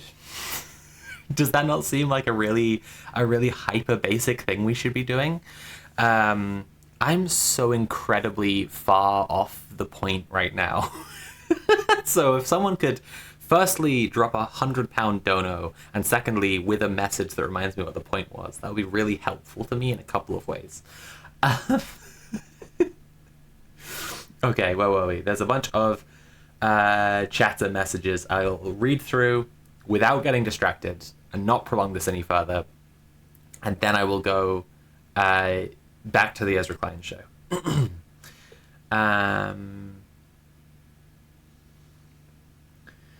Lady Zafira says, organizing is hard when so many young people lack resources as basic as time. Yes, I think, like, venues are the absolute biggest one, because if someone has a venue, they can do so much with it. Like, having a space is just, like, absolutely number one. Time after that, and then money after that, I would say. Yeah. You have to become one of the pillars that supports your community. I mean, like, yes and no. You need your community to support itself. Like, everyone should be seeking to make themselves replaceable and redundant in any organizing that they're doing, making it so that someone else could take it over immediately, or ideally that the labor is already shared, so that it isn't just all resting on you, or we will wind up with just more people burned out. Xiliax says, I think a large part of it is like not getting stuck in imagined futures. The point of identifying the problem, capitalism is doing this to you, isn't to be righter than others. The point in identifying the problem is how it helps you see a solution. Xiliax just donated £50. Oh my god, thank you. I really appreciate that. And message, sorry, I can't remind you what we're talking about. I'm too sleepy. Well, I still appreciate it. Thank you very much. Imagined futures. Okay, I will say, like, I do think utopianism is really vital and also really lacking, because, like, there's this enormous imaginative dominance that capitalism and fascism has made over so many people, including, like, much of the modern left, in the imperial core anyway. And I think that, like, we need to balance a healthy amount of, like, being willing to profess what our utopias are. You know, as Ruth Levitas puts it, the innermost desires of our hearts is actually a vital form of knowledge and of truth. I think we need to have a healthy dose of, like, being willing to say, this is the world I'm fighting for, and at the same time being okay with other people having a different one, as long as you can just both see, like, okay, they're this one and this one, and the overlapping thing here in the middle, we can see clearly what things we need to do to both move towards our respective ones. And, like, when you do that, I think you'll find that, like, you and basically all of your comrades have a very, like, closely overlapping in terms of like the next 10 years of things you need to do, right? Like, closely overlapping utopic plan. In fact, Willow Treason, if you're still doing your banner making with comrades, that's a wonderful exercise for a group of comrades to do if you're interested, is to state your utopias to each other and then think about what roughly needs to happen to get there. And then, you know, when you see what stuff's in common, you can see like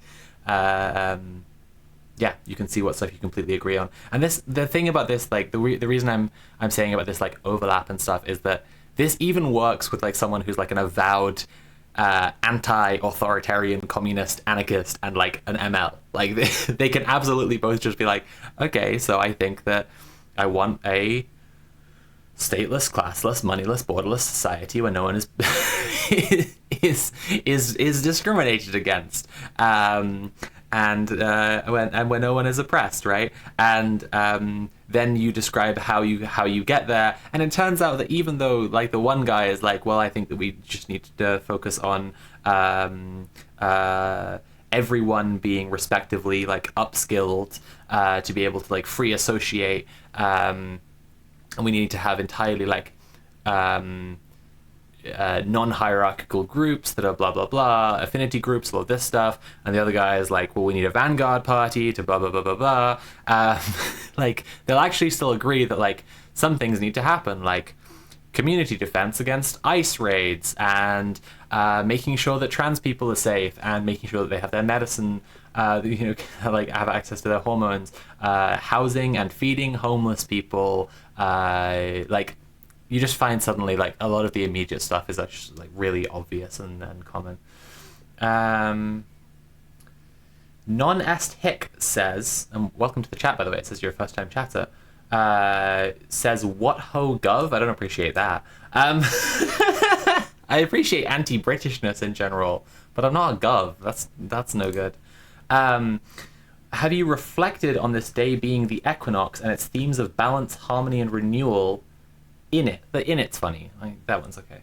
I actually went out at, what time was it here? 2:47 for when the sun crossed the celestial equator today, because I am aware that it's the vernal equinox. And I don't know, I think it's interesting. There are different ways that you can approach the equinox as a spiritual moment. I think that balance is one. Obviously, like, you know, the equal length night and day. It's an obviously suggested idea, but also like there's a kind of inherent movement to it, right? Like the solstices are both like the most extreme point, and while that can be seen as like a tipping point over into something else, it can also be seen as like, you know, when you're at the summer solstice, you're in a period of like intensely, it's like the most summer all the time, and the winter is like it's the most winter right now. And the equinoxes, I'm like, you know, this is the state of change. Like it hit the time on my watch, and I was saying to my partner, like, it's the hot season. It's starting now. It's happening. Dan Juresk, thank you so much for the £5 donation with the message. Appreciate you.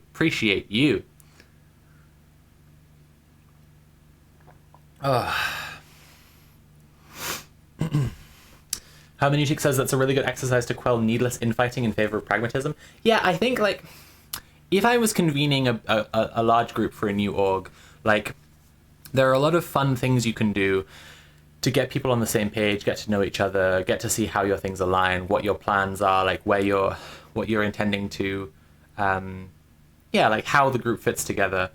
But if you're with like comrades who are also friends, like people you care about, who you've known for a little bit, like, because I think it's also a little bit of a vulnerable thing to do, it can be, but just like having the utopia conversation, I think, is like really important. I think like is really good for people as well. Willow Treason says, I had a bonfire of memories with some friends before my shift. It's a moment of positive instability, as I like to see it. Like a balance beam, you can stay there for a moment and catch a breath, but the longer you try and stay, the more strain it will require. Oh. Pardon me. When we were on the ZAD for filming the documentary most recently, and hopefully we'll go again soon, although not for filming, just for chilling with the Zadis. They were doing a spring equinox ritual, so it was actually a year ago now, and it's become a big part of the later part of the film, because like it was a very cool thing to get to see and like to record and interview people around.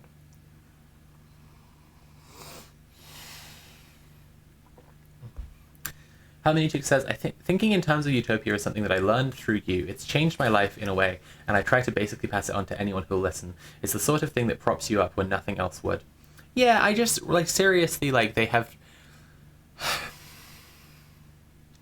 everything from police violence to just cringe culture, like, has tried to batter hope out of us, is, like, in a incredibly brutal way, where they just really want us to just like not imagine better things. And I think everyone could do well to remember how you felt as a child when you realized money was bullshit. Like every child, I think, realizes money is bullshit and that it causes a lot of problems and makes people really unhappy. Like, retain some of that, you know, get some of that like inner child's sense of indignation that some people go starving while others have more than anyone could need in a lifetime. And then like, and that's why it's vulnerable, right? Because you worry that you'll be seen as stupid or naive or whatever. But that's okay. That's why I'm saying, you know, do it with some trusted, close people. Yeah. Exiliax said, in other words, I think to be a kind of organization that others turn to is not alienating people from their own problems. You don't tell people to join the org and will protest later this year. You tell people where they are. You help people where they are right now. What problems do they have right now? And how can you make it your problem too? How can you be the solution with them right there? Yeah, I'm having a bunch of problems with my local tenants union at the moment. Like, generally, they've just kind of fucked me around really badly with, like, I'm suspended from my local branch because of, like, personal beef that was enacted by someone who's on the committee there. Someone I haven't met before, but knows, like, people I've known before who are upset with me and, like, made me out to be like a danger and had me suspended from the branch. And it's like a completely inappropriate thing to do and an abuse of their position on the committee.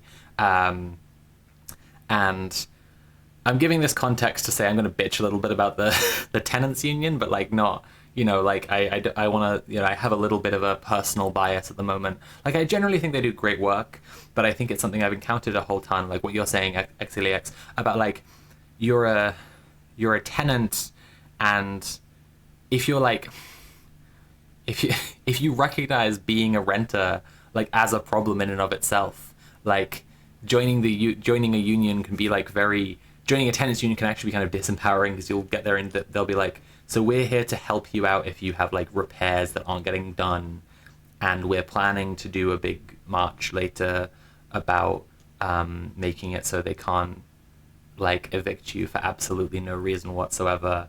And if you do have repairs that aren't getting done, we can get together and email. You know, actually, like, the stuff about me being suspended from it is relevant, because like it is a failure to like grapple with like how to build power and like meet people's problems and recognize like what the scope of the organization is. It's just really fucking stupid.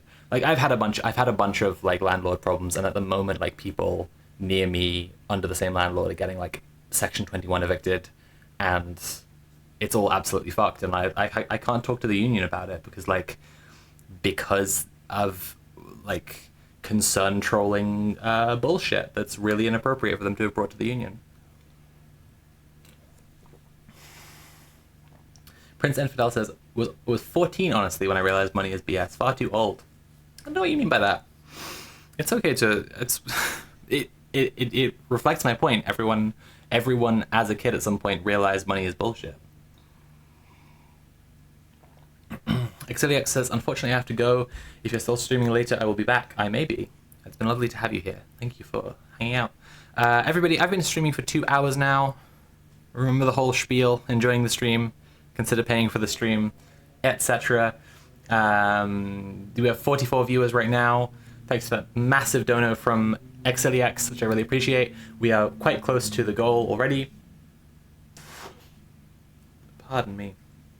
Certainly, if everyone watching right now gave £2 with the tip link, we would fly past the goal. And to remind you all, and I haven't actually said this so far this stream, what we do if we hit the dono goal is that I add on an extra stream next month to the schedule for what we're streaming, and it's going to be a gaming stream. So if you want to see me playing some Resident Evil 9, there is currently one gaming stream planned for next month, and we can get an extra one if we hit the dono goal. Princess Backnight 666 says, this is exactly why in planning local trans assemblies I'm pushing really hard to enshrine in our constitution that no trans person can be barred from the space for any reason. We're gathering to materially support each other, so exclusion is material harm. Yeah, I think it's a tricky issue, because I think what you need is to look at conduct in a space, and like you need to safeguard so that people basically will not be mistreating people within the space that you're running. But if people have issues with each other from outside of the space, like, broadly, I think there are two valid approaches. One is to try and mediate a conflict between them, and the other is to say, these two parties need to resolve their conflict separately, and that's our requirement of them, is that you guys have to resolve your conflict outside of this. And like the second one is a little bit more callous and might depend on capacity a little bit, but ultimately, like, if everyone's being adults, you should be able to be like, to just like figure out the boundaries and how to be around each other in a happy way. Oh my goodness. Shirara, thank you so much for the £58, 33 pence dono with the message, happy beginning of spring. Let's imagine a better world.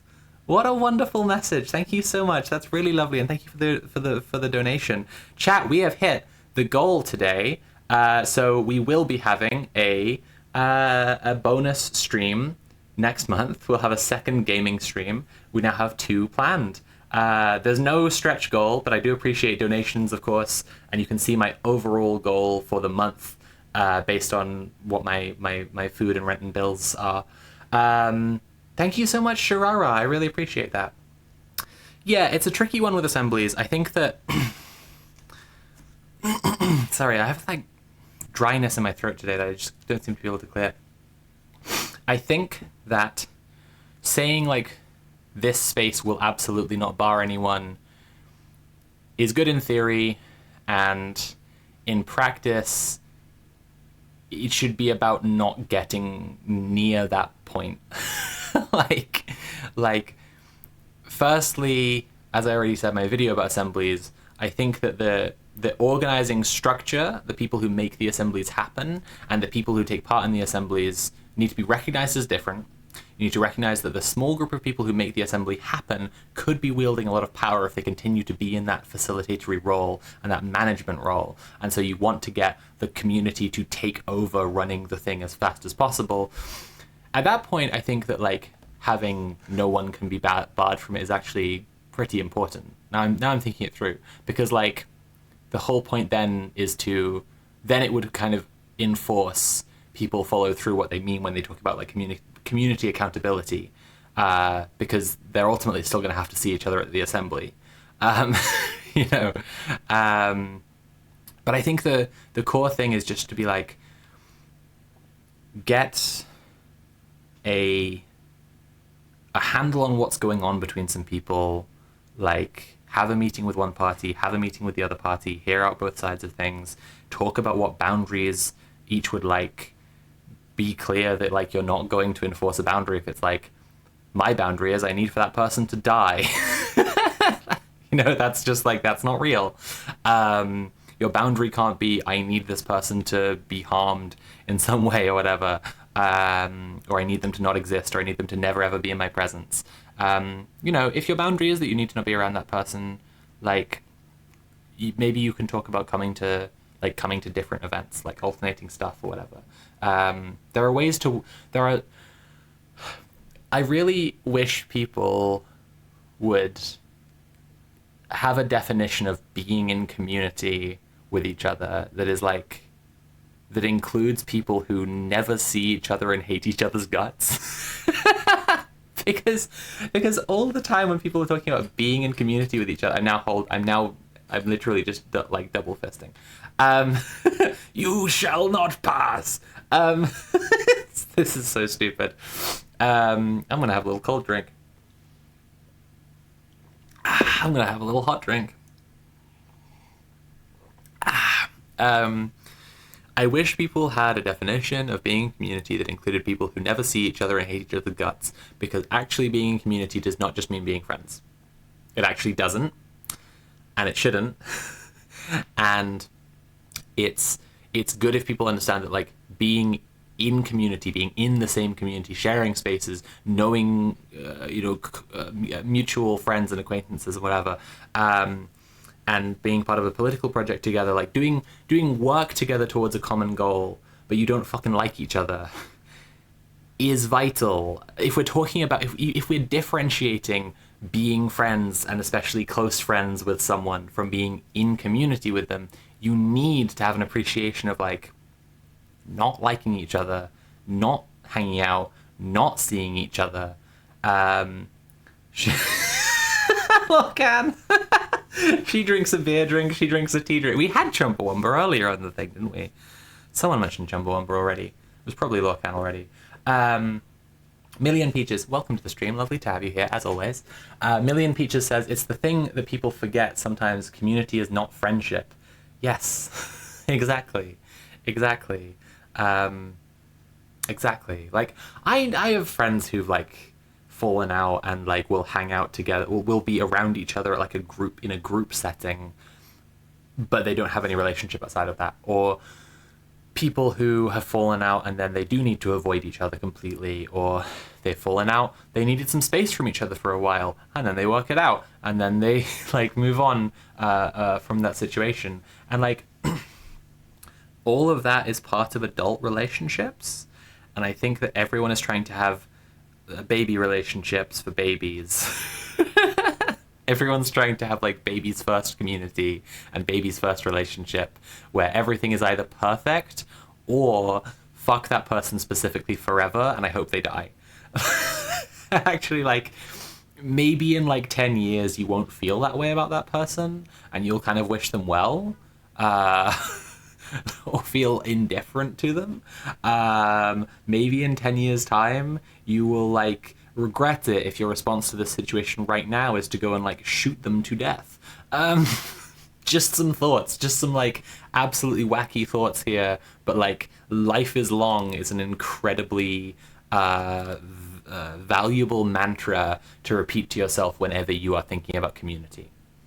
Like, just any time you're thinking about community, life is long. Life is fucking long. Rocket Propelled Taco Van says, I don't hang out with everyone at the trans support group outside of the group, but it's important that all of us are there.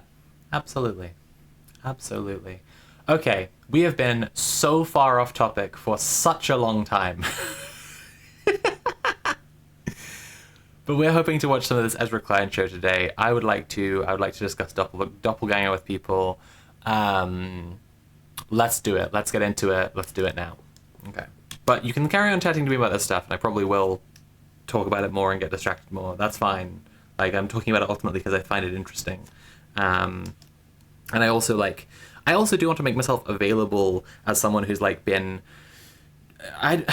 my own organizing experience relatively limited, but, like, for half a decade and some, I've been very intensively interviewing different organizers and talking to different organizers and been around organizers and writing about organizing and thinking about organizing like it's my job because I do get, support from people from kind strangers on the internet. So I can afford to do that. And so, like, I have a lot of thoughts on it and I want to be, like, available to people who are organizing for, like, just whatever. But for now, we're going to watch the Ezra Klein show.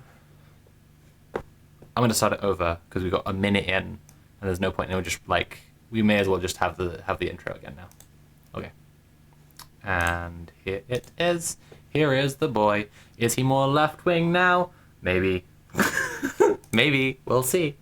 The author Naomi Klein is probably best known for scathing critiques of corporate power in books like No Logo, The Shock Doctrine, and This Changes Everything. But in 2023, she published a pretty different kind of book. During the pandemic, Klein noticed how much she was being confused online with a different Naomi. Naomi Wolf, who in the 90s was known as a feminist author and journalist and Al Gore advisor, but who had, in the COVID era, become one of the most prominent right-wing conspiracists. Mass murder has not just taken place, it's still taking place, disabling people into the future, sterilizing the next generation. That experience and the interest in Wolf that it created for Klein became the foundation of Doppelganger, a trip into the mirror world. This is a hard-to-summarize book in a way books I really like often are. It could only have been written by one person at one moment in their life. But what Klein was interested in was the ways that the pandemic was scrambling traditional political coordinates, creating a political coalition that didn't seem, at least by the logic that most people understood of politics, like it could continue to exist. How could somebody like Naomi Wolf, a pro-choice feminist, become political allies with Steve Bannon?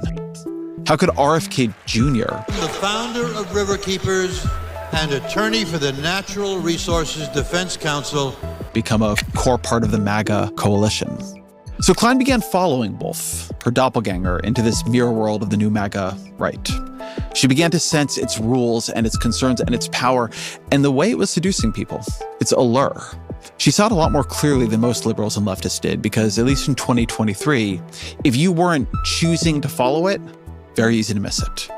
And even easier if you're an institutionally minded liberal leftist to convince yourself that it didn't matter. that it didn't have power. But now that world, the mirror world, it's our world. Now its leaders are our leaders. So I wanted to have Klein on to talk about her book and about what she's observed over the first year of the Trump administration as that new coalition has tried to hold together while governing. Klein, of course, is a columnist for The Guardian and a professor of geography at the University of British Columbia.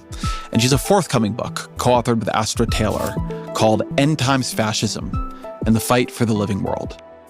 And I want to note, we recorded this before the war with Iran. As always, my email, EzraKleinShow@nytimes.com.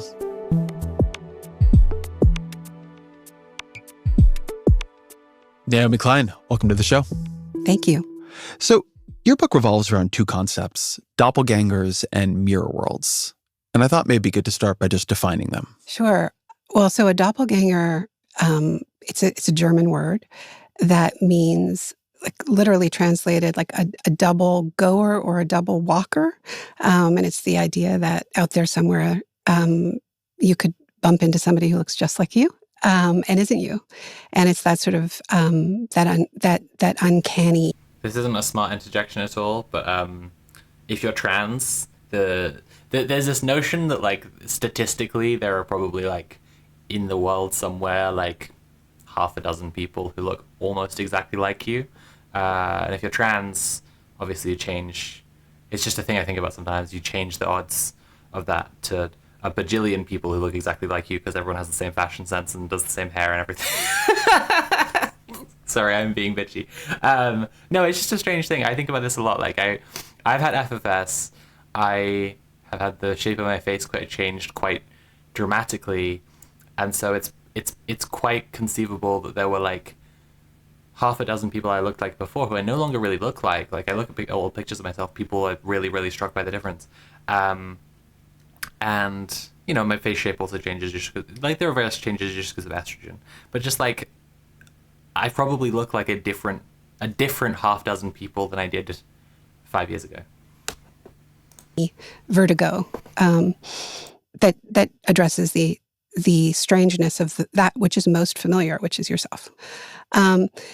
Mirror world is a term I use to describe the relationship between the sort of liberal left world and the kind of far right world, and the ways in which, when people are ejected from our world, they end up in a world that is sort of the exact mirror of where we live, in sort of like replica social media platforms, the same but different, kind of doppelgangers, doppelganger publishing worlds, doppelganger narratives of the narratives that we tell ourselves. And I was trying to find language for a discomfort I had in myself in noticing the ways in which we'd become incredibly reactive in the communities in which I live, where we were sort of defining ourselves against what was happening, what they were doing over there, as opposed to being guided by legible values and beliefs.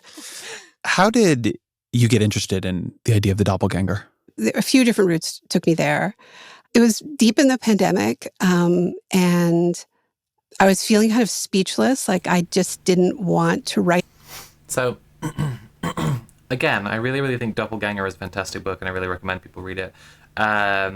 This idea of mirror worlds is one of my critiques of it, so I want to get into that a little bit.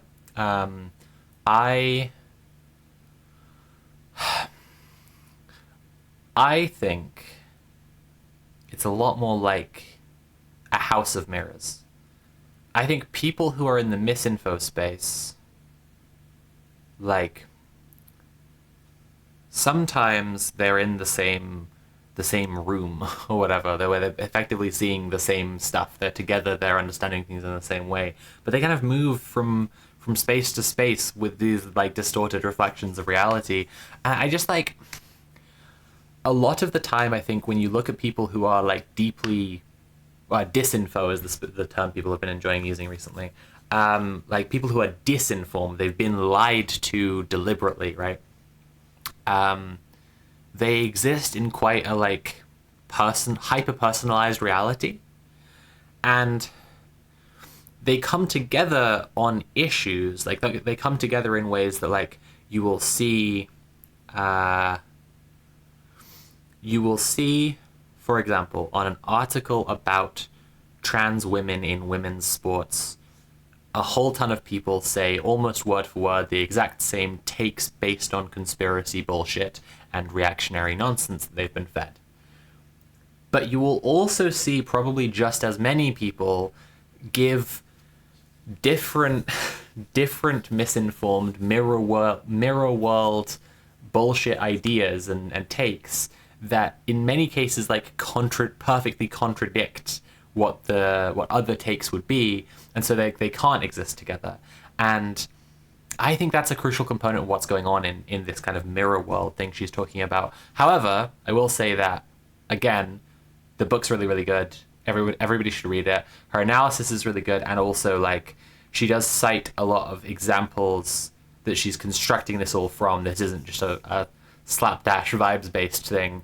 And, like, if I'm going to like actually write something where I talk about my issue there, rather than what I'm doing here on stream, I will actually like talk through specifics and cite examples of where I'm arguing I would differ from her analysis.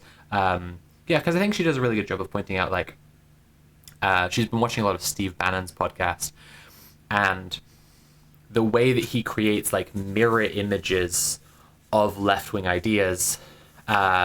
Like, we're all familiar, I think, with the idea that, like, fascists love taking the ideas and rhetoric and styles and aesthetics of leftist populist movements and repackaging them in a reactionary way to make a reactionary populism, which is a part of fascism. And, like, Klein makes a really good... I should stop saying Klein because they're both called Klein. Naomi does a really good job of like pointing out a ton of examples where the fash used social media disinfo to create like a mirror image of what people were worried about on the left. The strange sort of copy doppelganger of it. The same kind of thing that I have written over and over again. I think I was politically sad. And I realized that for the first time in my life, I had time to kind of experiment with writing in a way that I haven't had time in my adult life. So I started working with a writing teacher and was just sort of playing with form. And in the background, I was having this strange experience where, in this time when we were all being represented exclusively by our avatars in the digital sphere, I started being confused on a massive scale with another nonfiction writer named Naomi Wolf. And it sort of became one of left Twitter's favorite jokes at the time. And so every time I would like go online to get some simulation of the friendship and community that I missed years, this was like sort of well into the second year of the pandemic. What I would be confronted with was all these people sort of screaming at me about something that another Naomi had done. And at first I was very frustrated by this, and I didn't think it was related to this writing work that I was doing. But then I realized that this destabilization of the self was a really interesting and fruitful mechanism to explore a bunch of ideas that I've been obsessed with, including the ways in which the idea of having a personal brand is basically destroying everything in our culture. And I've been wanting to return to that theme, which is actually the subject of my first book that I wrote in the late 1990s. She has a really excellent chapter of the book called Single Personality Disorder. Which I love that title, but the gist of it is basically just that, like, having a personal brand demands that people present something very consistent to the rest of the world in documented form, and that's not actually how human beings are. We're like really messy and really inconsistent, and it's really like strange having to like package yourself up in that way, and arguably quite harmful for people. 90s and came out in 2000, No Logo. I've been wanting to come back to it, but I couldn't find a way to write about it that didn't feel sort of hectoring and lecturing. And I wanted to write about it from inside. Like, I wanted to write about it from like being implicated. because I don't think people can hear the critique if they just feel like you're just lecturing them as if you are not in the same polluted waters of, self-performance and self-protection that we're all swimming in. So I thought, wow, I have a branding crisis here on my hands. This is really funny and also maybe interesting. So it started as an essay and then it just grew. Let's do a minute on No Logo, because I think probably a lot of people listening haven't read that book, because that book was a big deal. I mean, I remember that book and it being kind of left canon as I was growing up and becoming a writer. So what was the argument of No Logo? What were you sensing? I think this is a very good example to point out that this episode is a good example to point out that I do not think that Ezra Klein is a morally reprehensible slop pseudo-intellectual all the time. And it's kind of what I find really striking about when he comes out with the worst takes anyone has ever produced.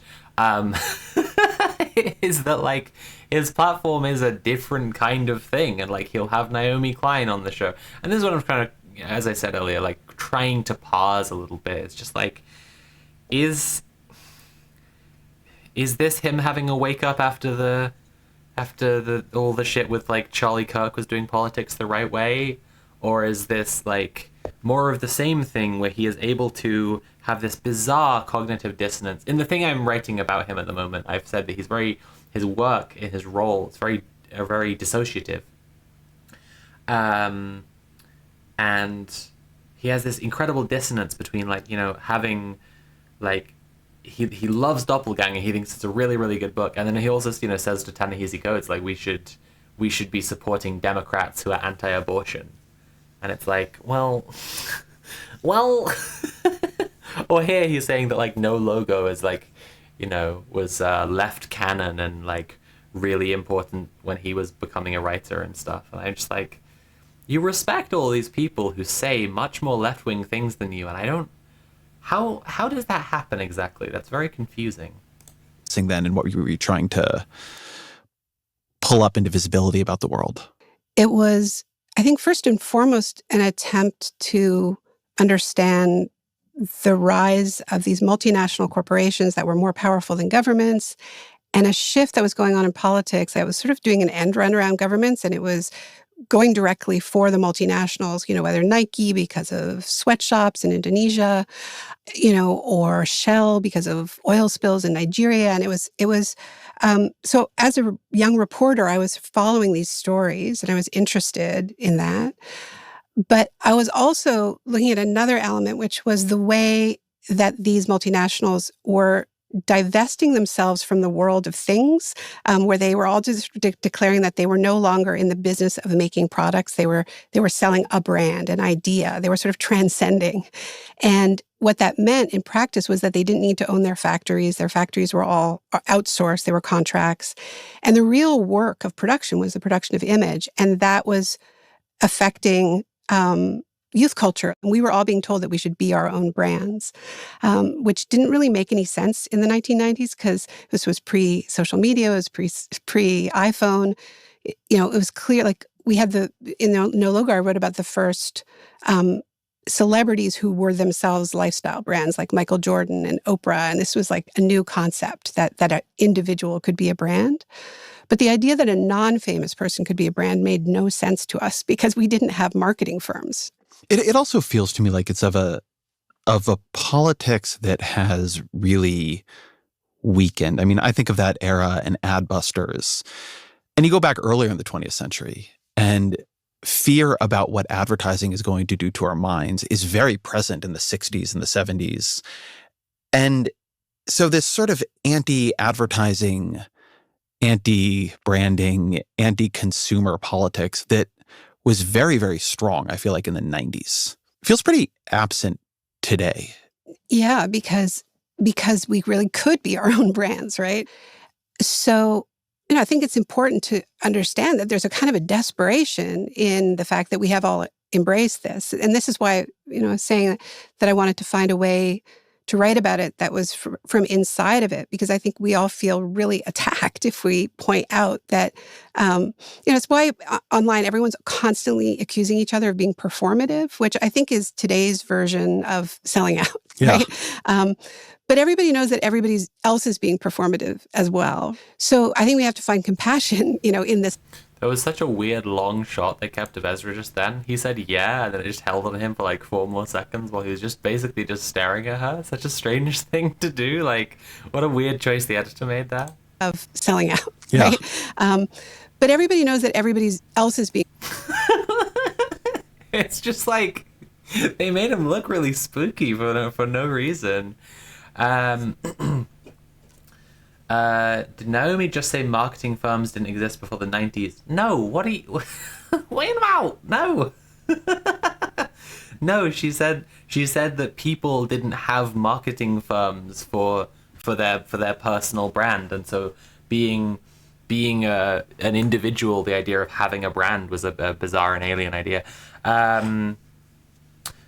I've just remembered how many articles I want to look at after this. I'm just going to flag at this point, like, we're not watching all of this. We're going to watch a little bit of this. I just want to, like, get into the discussion of this. And also that, like, as I've already said, I'm expecting to find this mostly agreeable. I'm just very curious as to, like, because if... Lokan says that pause is almost a Tucker Carlson face. It's true.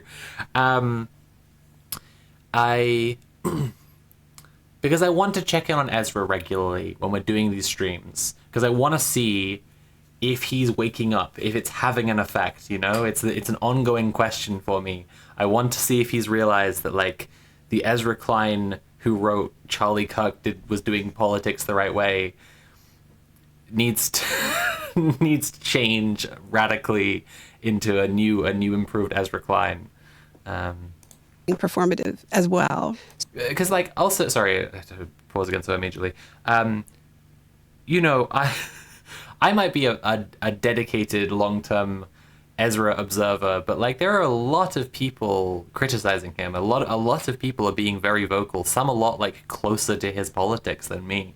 And I just think that Ta-Nehisi Coates interview is, like, the peak of it. But yeah, well, yeah, as I say, let's carry on. But we're not gonna watch all of it. So I think. Oh, and if you are enjoying the stream, please consider paying for the stream. You can subscribe, or cheer, or donate directly using Command Tip. We have to find compassion, in this discussion, because people are just trying to pay the rent, and it's not working. Like, it's not enough to pay the rent. So I want to bring back in the other character here, which is Naomi Wolf. Intellectually, politically, who is she? Her sort of heyday was the 1990s with a breakthrough book called The Beauty Myth. It came out when I was an undergrad.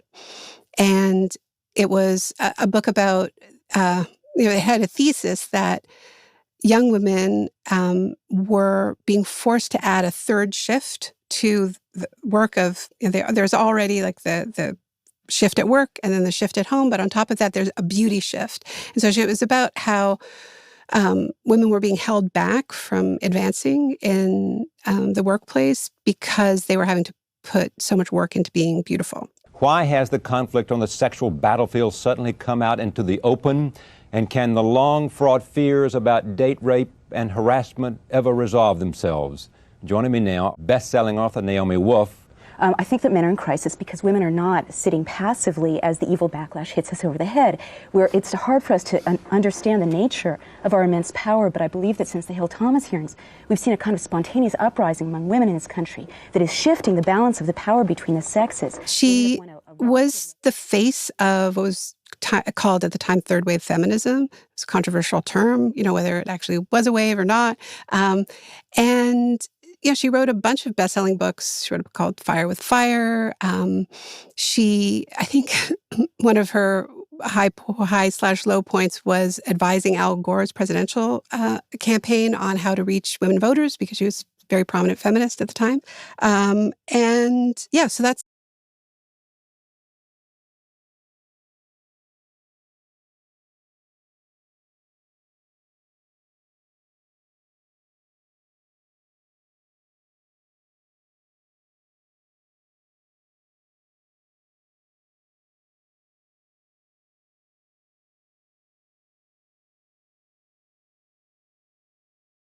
Sorry, yes, I was muted. It's an interesting thing she gets into the book, this stuff she's saying now about, like, Naomi Wolf being a very popular and, to some degree, respected feminist who, I agree completely and uncritically when I was muted. Nice. It's interesting stuff, like, but I think having looked at some of Naomi Wolf's stuff, it seems like she never had a very deep analysis, and I think this is something interesting, is like to see, because it's an ongoing topic. And speaking of like topics that people tend to feel quite attacked, even though we're all kind of inside of or whatever, like the issue of like orthodoxy and dogma in leftist belief, and like the expulsion of people from that, and the lack of conflict resolution skills and all this stuff, that's definitely another topic that people feel like, you know, like you have to be very careful in how you talk about, to not cut like the tendencies for people who bring up the tendencies of people who bring up why I left the left as a phenomenon are just imminently about to do the exact same shit as every other reactionary dickhead. But like there's a curiosity from that angle for me with Naomi Wolf, which is like, she's written a lot, and in those archival clips of her talking from the left and being a feminist, like before she was like on Steve Bannon's podcast, like what is she, how principled is she, how material is her analysis and so on, and is there a kind of analysis or ideological position someone could have on the left where they wouldn't fall into a conspiracy misinfo hole and wind up on Steve Bannon's podcast? I don't know. It's an interesting question. Yeah.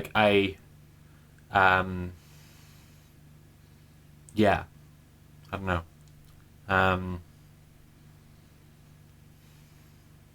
Kind of an ongoing question for me, I suppose. Like, my research into conspiracy belief suggests no. Like, there is everyone can get got by misinfo. Everyone can get got by conspiratorial beliefs. But at the same time, this seems self-evident, right? Like, if someone is a die-hard Marxist and also has like a long history in organizing and stuff, and then they got like expelled from their community, it's very unlikely that they're going to turn into like an Alex Jones believing kind of conspiracy theorist, but they might form some kind of like reactionary twisted version of their previous materialist ideology, I suppose. I don't know. It's all very strange. Like, spooky to contemplate as well. That's who she was, and now she is someone quite different. She's one of these people. I mean, this is one of the reasons why I wanted to write about her, because I think there's so many people. It really accelerated during the pandemic, where we would sort of say, like, whatever happened? What happened to that person? Like, they used to be this, and now they're something else. Or what happened to my uncle? Like, he's fallen down the rabbit hole, and he has all these extreme views. So at a certain point, Naomi Wolf, really went, just started posting a whole lot about different kinds of conspiracy claims. Won't call them theories. I think that does a disservice to theories. Hi, everyone. It's Naomi Wolf here at Daily Clout, and I'm doing something that I have been promising for a while. So, it was everything from like taking pictures of clouds and claiming they were cloud seeded. I began to notice a very distinct pattern that these emissions, these trails would, I'm not going to say be laid down, because I don't know for sure what the motivation is. I've got some hypotheses, but they would clearly stay there, not dissipate, spread, and create cloud cover, and block the sun. To claiming ISIS beheadings were crisis actors. They're not yet independently verified. The only source for them, early on at least, was this very questionable site called SITE, S-I-T-E, which gets $500,000 from the United States government a year and is run by these Islamophobe establishment types. So like kind of Alex Jones type of stuff. And then during COVID, she went all in on a range of COVID-related conspiracies from the virus itself as a bioweapon. Wilcan said, let's take a minute to remember her best tweet, the one about Belfast. Can you link it? What's her Belfast tweet? Market for the COVID injections has kind of come and gone because people are aware now that it's a deadly and sterilizing injection. But the side effects live on. To the vaccine as a bioweapon, to the vaccine verification apps are a Chinese communist plot to subdue the West. The vaccine passport platform is the same platform as a social credit system, like in China, that enslaves 8 billion people. So she, at a certain point during the pandemic, she was on Steve Bannon's show almost like every day for a couple of weeks. And she has become a really big star on the right. You described when you were defining mirror worlds, the mirror world in a way I found interesting, which is that it exists partially for when you are ejected from one world into the other. And you find many of the same concerns, just somewhat perverted, distorted, warped. And I thought that word ejected was interesting because one of your theses about Woolf is that there was a moment of ejection and disruption in who she was before that required her to reinvent herself, even if just for psychological recovery. What was that moment?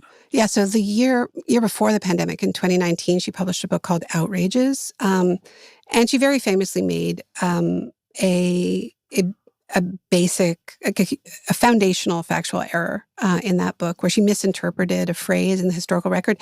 The book dealt with persecution of gay men in England, and she misunderstood the term death recorded, where she thought... Yeah, that's a that's a good tweet there. Yeah, let's chuck that up on screen. There we go.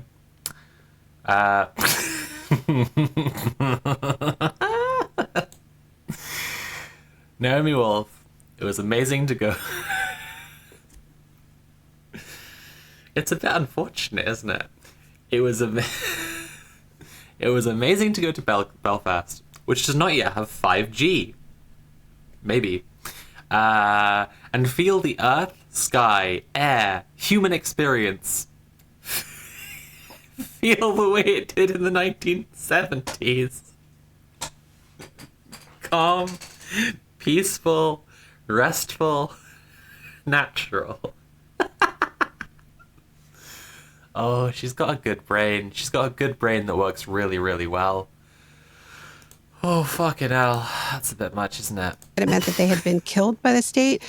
And so this was exposed live on the BBC. Death recorded. I was really surprised by this, and I looked it up. Death recorded is what's in, I think, most of these cases that you've identified as executions. It doesn't mean that he was executed. It was a category that was created in 1823 that allowed judges to abstain from pronouncing a sentence of death on any capital convict whom they considered to be a fit subject for pardon. I don't think any of the executions you've identified here actually happened.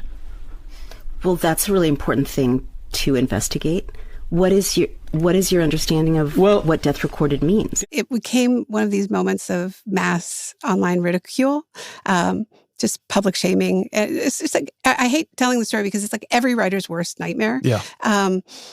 And yeah, so, every time something like this would happen to Woolf, people would say thoughts and prayers to Naomi Klein, or like they would be sort of part of the joke that I would get blamed for it. So I had a sort of front row seat on it. I saw, and it was really ugly. And I do think that happens a lot with the people who we ask that question of like, why did they change in that way?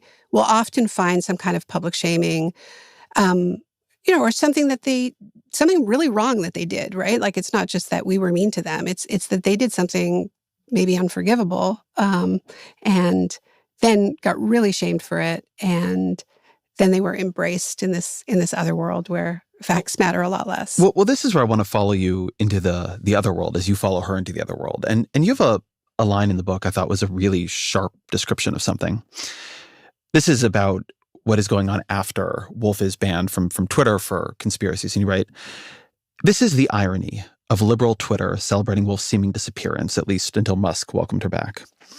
Since most liberals and leftists don't watch or listen to Bannon, or the other shows where she, Wolf, has become a regular, they thought she had evaporated as a cause for She-Wolf.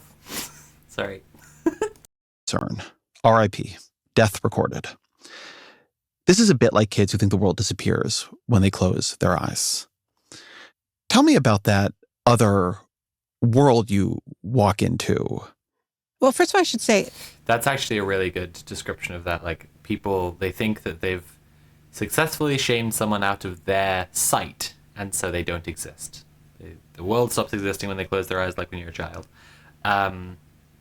Yes. When I think whenever you see people in a very, like, in a particular, like, online bubble, say of someone they thought was, like, permanently, like, dealt with, oh my god, they're back? It's like, what do you mean back? What are you talking about?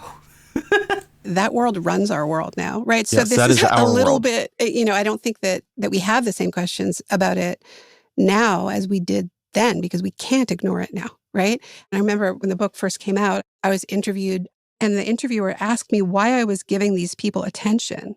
And it was such an arrogant question, like as if like we control all the attention and and we were just blessing them with our attention by looking at them and writing about them. And I really felt as I was listening to Bannon that I was watching a new political coalition cohere. He was calling it MAGA Plus at the time. This is, 2021, 2022.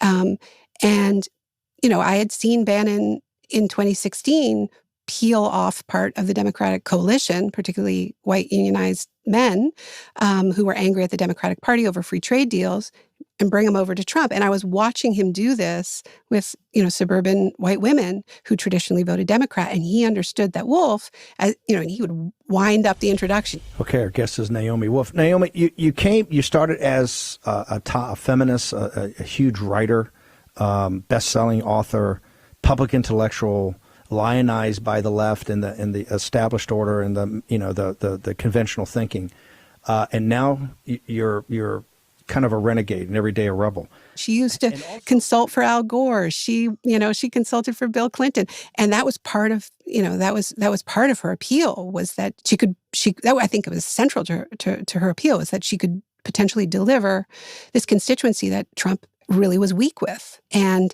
I think Bannon understood that these sort of angry COVID moms were potential a new part of his coalition, the plus one for MAGA. And she was very important during the pandemic. There was a study that I think NPR commissioned to try to understand one particular piece of medical information that spread early on, which had to do with this idea that vaccinated people shed particulates onto unvaccinated people and endangered their health and possibly made them infertile. And there was this whole thing about how, women were bleeding between periods from being around vaccinated people. And, women were making videos on Instagram saying that they'd kicked their husbands out of their beds because they weren't going to sleep with vaccinated people anymore. I mean, things were going wild.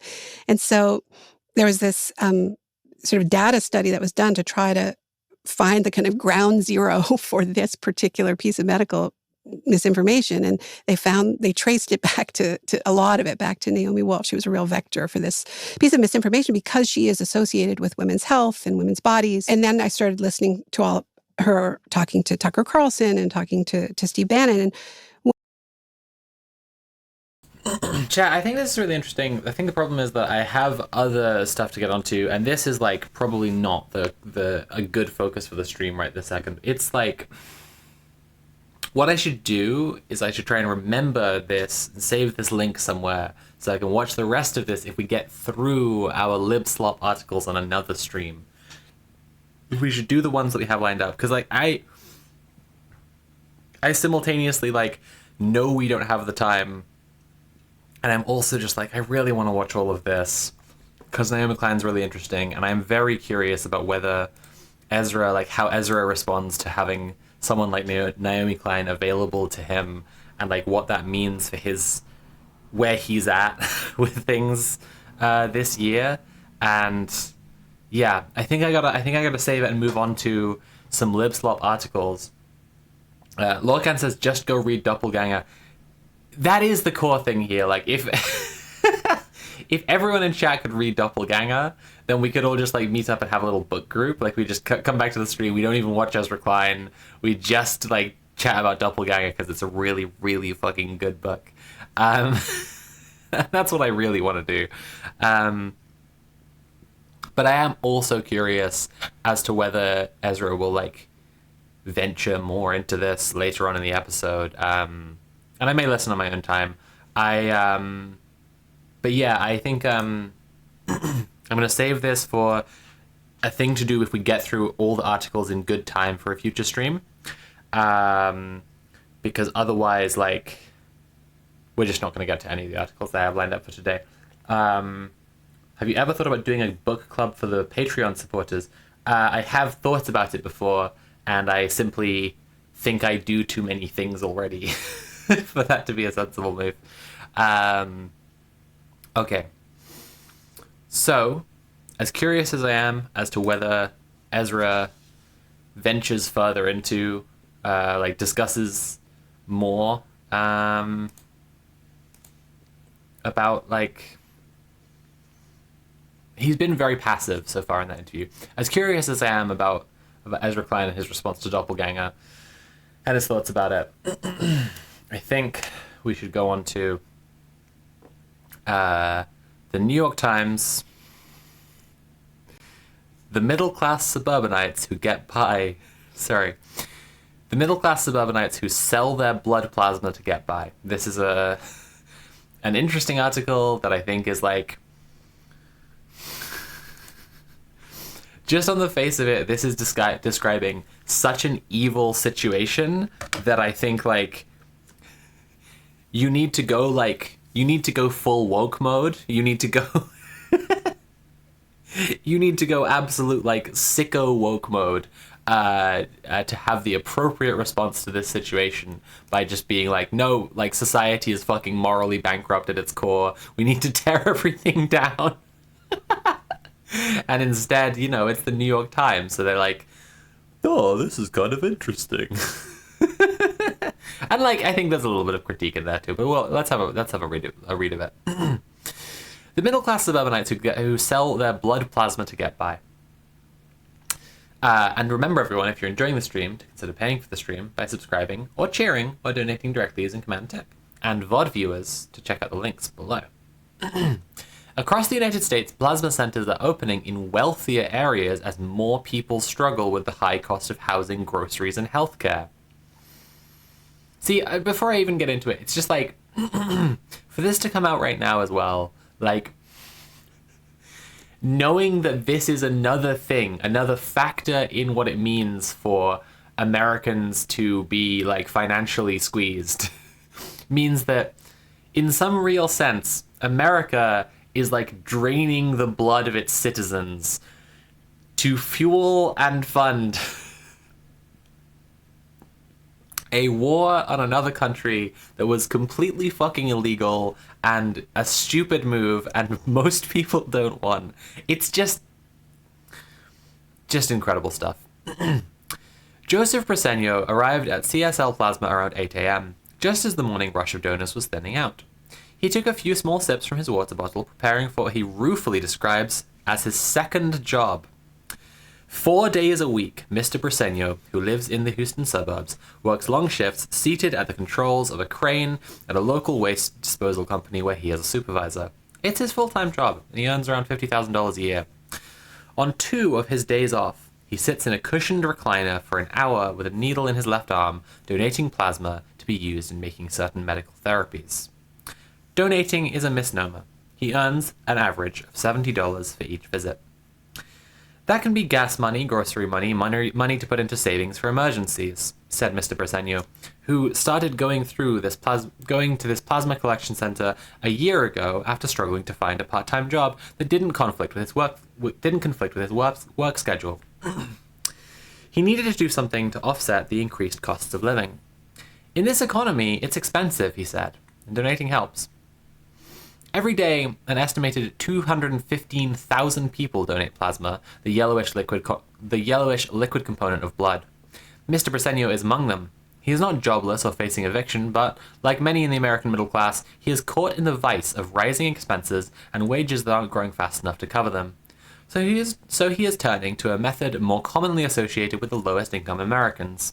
For people like him, an extra $600 or so a month can mean making a mortgage payment or covering increased health insurance costs. Okay, I'll pause on health insurance costs, especially for a second, because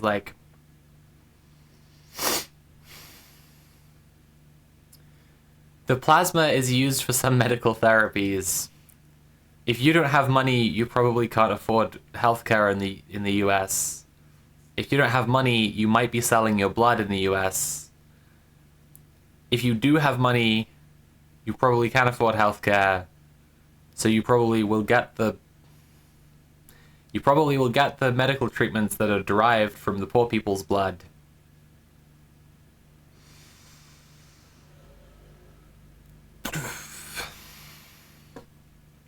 It's a bit much. It's just a bit much. It's just a bit much sometimes. Okay. While no one publishes statistics on the exact incomes of people who sell their blood plasma, the location of the centers suggests a shift towards the less financially desperate clientele.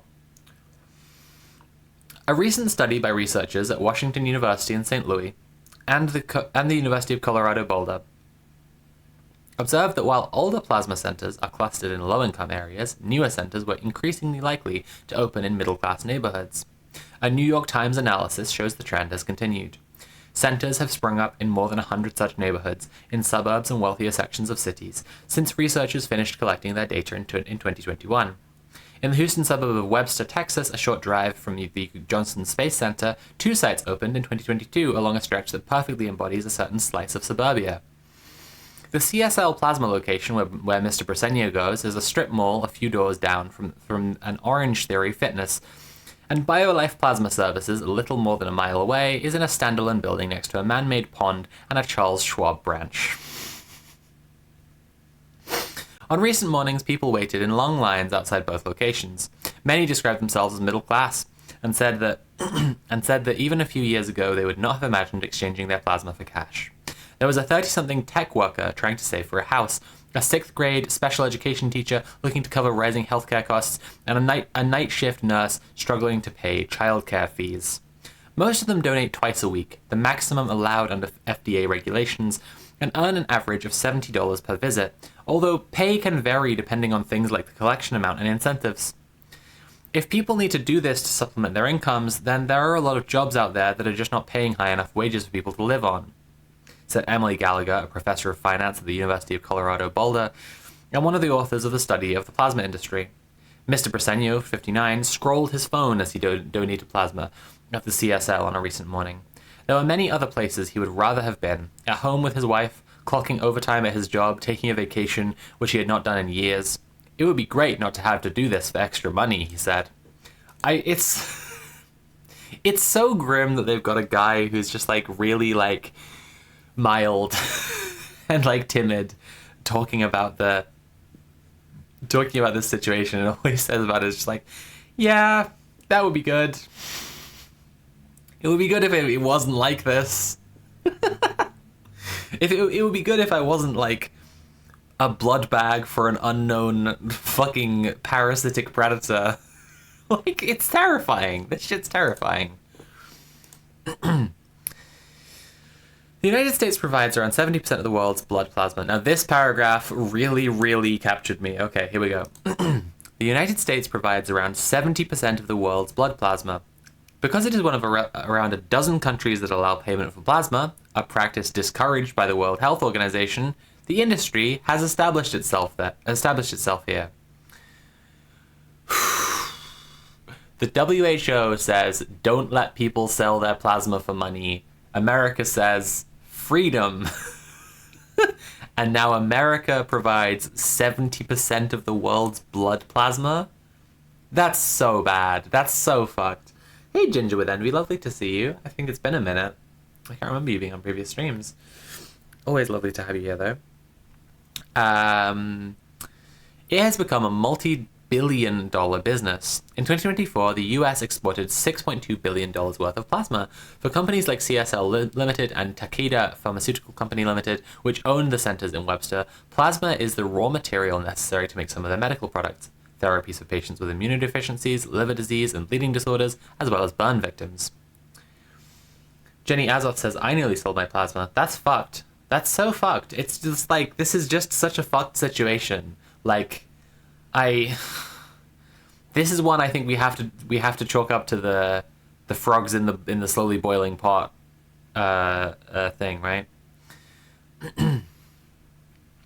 Between 2014 and 2021, the number of plasma centers in America more than doubled, according to the study. Today, there are around 1,200.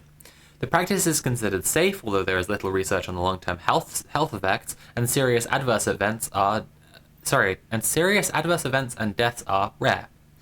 Last year, donors in the United States produced 62.5 million liters of plasma, the highest volume ever collected, and an 8% increase from the year before, said Peter Jaworski, a professor at Georgetown University who studies the economics and ethics of the global blood plasma industry. Mr. Jaworski said that more than in the past, plasma centers were looking for reliable donors. Lil Lith says, I sold my plasma twice weekly through a lot of college, helped pay for groceries. That's completely crazy. I'm sorry you had to do that. That sucks. Fucking hell. Ginger with Envy says, it feels almost gauche to use a vampire metaphor here. It's like when I sent it to where's everything gone? When I sent it through to the Red Planet hosts group chat bit, exactly what I did. Like the first thing that came, like literally when I sent it through, the first thing I did was like, this is just literally vampirism. Right, like, I don't know. It's just like,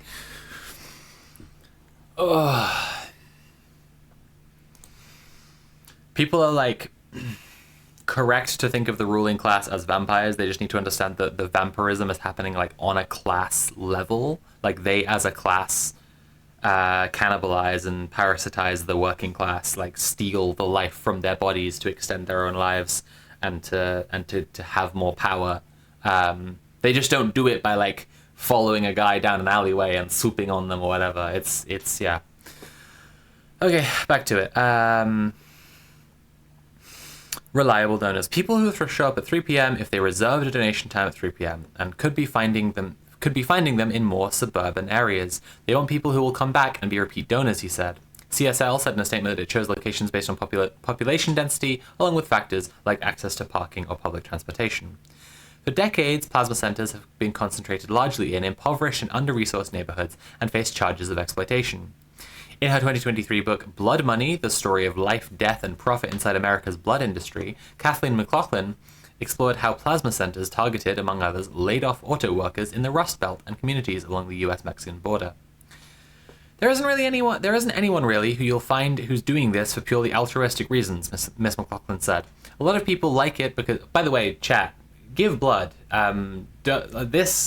This is awful, but like, you know, like for the altruistic reasons, like people should give blood. It's a good thing to do. I've done it a lot.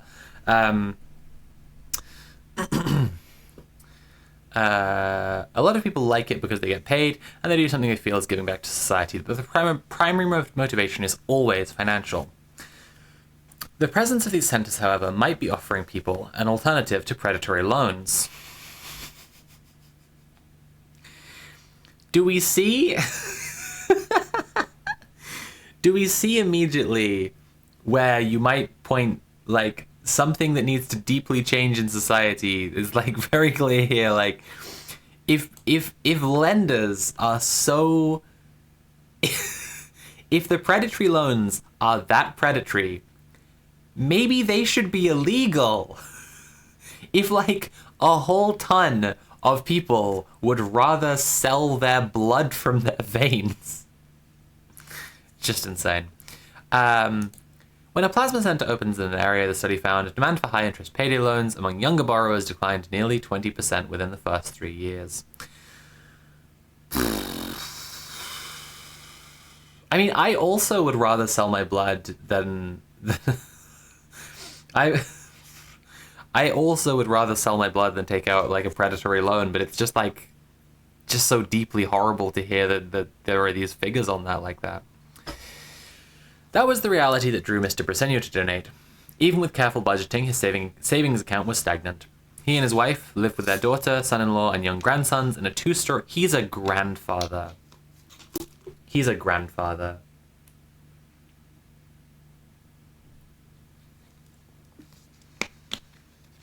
Oh my god.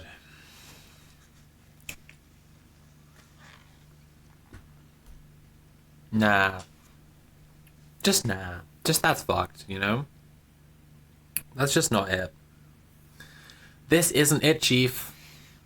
Hey, capitalism, rethink this one. Oh, fuck.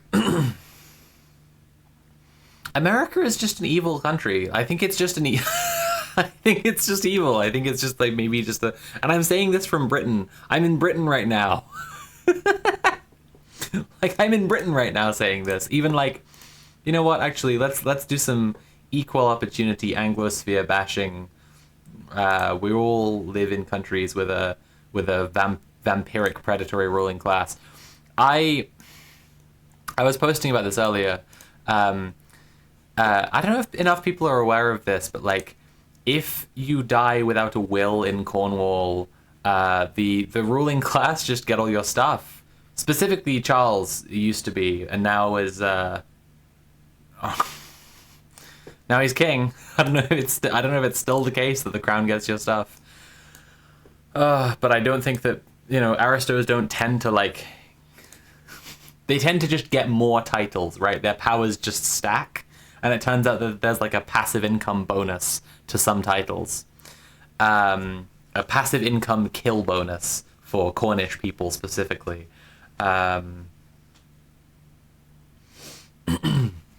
Evil country, recognize evil country. There you go. Yep, exactly. Is the chat box off on the live screen? Why is that? Why would that be? That's very strange.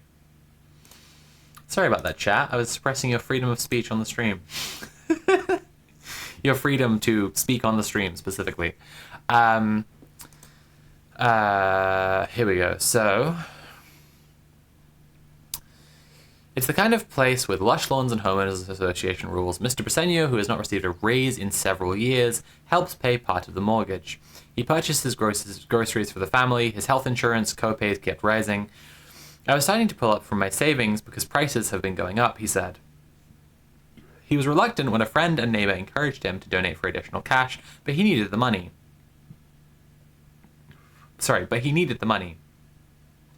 For me personally, this is not something I am the most proud of, he said, but it's quick and effortless and offers consistent pay.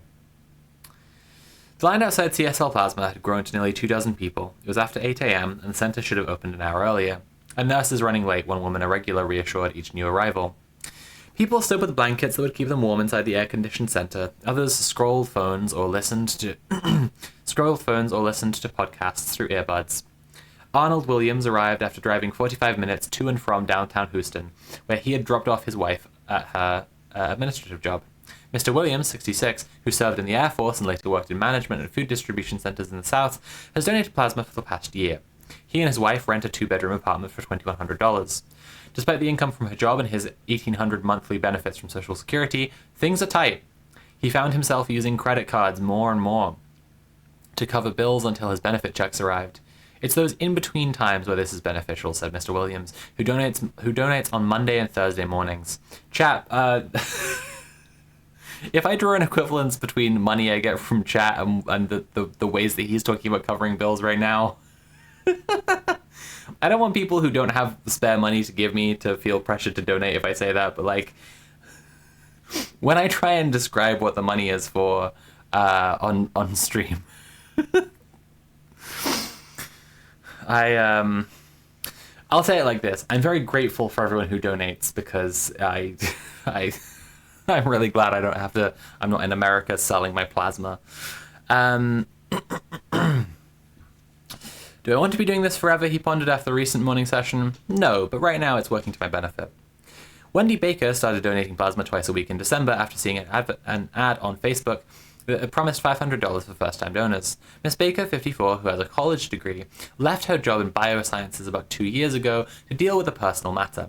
She and her husband and their 2 teenage daughters live comfortably on her husband's salary, but she was intrigued by the Facebook post. Her family's health insurance premiums have been going up, and they had stopped eating out quite as much. It would be nice, she thought, to have a little extra money to put towards Christmas gifts. Why not, she thought. When Miss McLaughlin researched her book on the plasma industry, she found that many people saw donating as a bit taboo and did not tell anyone outside their small circle. Some people still feel that stigma. In nearly 24 interviews outside Houston area locations, many people would speak only anonymously, saying they felt a sense of shame having to donate to make ends meet. But that may be changing. Several others, like Miss Baker, said they felt proud that their plasma would ultimately help someone in need. Anita Brickman, president and chief executive of the Plasma Protein Therapeutics Association, which represents plasma collection centers, said that plasma-derived medicines are indispensable for patients with rare and chronic diseases, many of whom have no alternative treatment options. A secure and reliable plasma supply, she said, is critical. Even so, plasma companies are looking for ways to bring down costs. Improved plasmapheresis machines are now being used to increase volume. Other efforts could trickle down to donors. Last year, CSL announced that it would be closing 22 or 7% of its less productive centers in the United States. And in an analyst call, the company said it would maintain profit margins with improved efficiencies and a gradual decline in donor fees. For now, though, it works for Miss Baker. Recently, she noticed that the other collection center nearby was offering a higher introductory pay meant to entice first-time donors. She had to decide if she would donate there.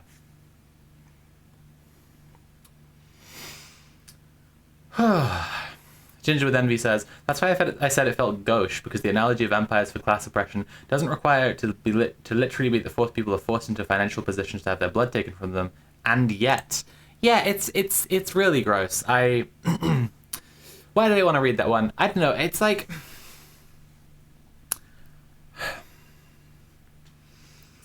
I don't think this is like, prime liberal slop or whatever. I think this is good reporting on a topic that's like needs people talking about a bit more. Hello, hey Lake Mojave. But I think that, I don't know. It's a troubling thing, and I think that like it's one of these kinds of like symptoms of a very deeply sick society and very deeply sick system that like when you see it, it makes you want to make bigger statements about how wrong society is, and obviously that's not like the place of whichever journalist at the New York Times to jump in and say that stuff. I don't know. Yeah, what are our thoughts on that, chat? What do you think? Let me know. I find discussion of the situation in America, like they did have some internationalist discussion there. Like they said Americans supply 70% of blood plasma worldwide, and it's because America does a thing that the WHO doesn't think is good, and not many countries do. At the same time, like, other countries do not have the deeply fucked situation with healthcare that America has, like, and I'm not sure there's any country that has it like quite as deeply fucked as America in terms of having a well-oiled machine set up to extract the absolute maximum from people being sick or dying. Yeah. Horrible stuff, and I think more than anything just kind of a tone setter for remembering what things are like for Americans before then talking about another David from Iran take is going to be my next thing. Shirara says, is there any data on who the plasma centers are selling the blood to for their profits. Like, are they just giving it directly to Peter Thiel or what? Jenny Azoth says, America is a nation built entirely out of human suffering. Yay! Hermeneutic said, the article bothered me because I feel like this is just the sort of thing you can present so lightly and numbly. I find it not a waste of time, but maybe a mishandling of time. Yeah, it's just very strange. It's just very strange to like have, just like, here's an interesting piece about another terrible thing that's going on here. I was very struck by the description of like centers closing down, because if you think about someone who's like, again, like the main featured guy in that is a grandfather, and if you imagine someone saying like, we won't be able to afford this thing in our household because your granddad, like, because the plasma center shut down because there weren't as many donors anymore and they thought it would be more profitable to relocate it, or changing regulations on this thing have made it that they're shutting down this center, and now you won't have that monthly income that you had from donating your blood, from like giving your blood plasma. I don't know, it's just like it's pretty rough. It's all pretty rough. It's all pretty rough to think about. That was fucked up. Anyway, I'm Rod Sterling of them. You just can't do that about this. Yeah, it's a very morally injurious topic, and I just I think that there is something to say, if we are putting our liberal slop hats on, can't say words tonight, about like reinforcement of powerlessness through human interest articles, just like, here's another interesting thing that's going on. It's quite horrible and it'll really upset you. Can you do anything about it? No, of course not. None of us can do anything about it. We're all fucked. Happy life. It just sucks. The reinforcement of powerlessness there, like, yeah, just presenting people with yet more problems that, like, what the fuck can we do about this? Maybe ideally, if for this journalist, like, enough people are pissed about this that their editor is like, write some more about this, and then they're able to bring down the predatory blood plasma industry, and then what, right? People just turn to the predatory loans industry instead. Like, it just requires, like, class consciousness. We need to recognize that, like, there is a class of people who primarily what they have is their bodies, and, you know, they just use their bodies to in service of another class who have seized control of society, of the means of production, of resources, and using that capital to direct others to do what they want. And now they're just like sapping the life force directly out of those people. They abstain from giving a deeper understanding of the conditions that bring society to that point, let alone what one could do. Yeah, exactly. Like, I think there's something in the atomization and fracturing and like refusal to like even present in article in journalism that's kind of doing its job or whatever, even in journalism that's kind of doing its job, the fact that it's been bred into the general media climate that like having a very pointed, obvious ideology is bias and therefore bad. You know, like you have something that's reporting on this stuff and it just needs to be as like objective as possible or whatever, and it would be something else for it to rant about. It would be a polemic instead if it was ranting about how fucked the entire system is. But actually, like, you know, it wouldn't be. It could still be the same kind of obligatory passive journalist voice for them to say like, this is a class issue. Like, There is a general failing in society if we're in this place where like it's so accepted that people will be reliant on predatory loans, and then they'll turn to selling their blood instead of predatory loans because the government isn't doing enough to help people, because bosses aren't raising anyone's wages, and because the cost of living is going up all the time. Shirara says, just another flavor of selling your body here in the good old US of A. Yeah, I mean, I'd probably rather sell blood plasma than do more sex work. But there's also like a lot of jobs I would rather not. there's also a lot of jobs I would go back to sex work rather than doing, to be honest. This is exactly it though. Like, there is just a class of people who all they have is their body, right? We're going to read some more articles. We got like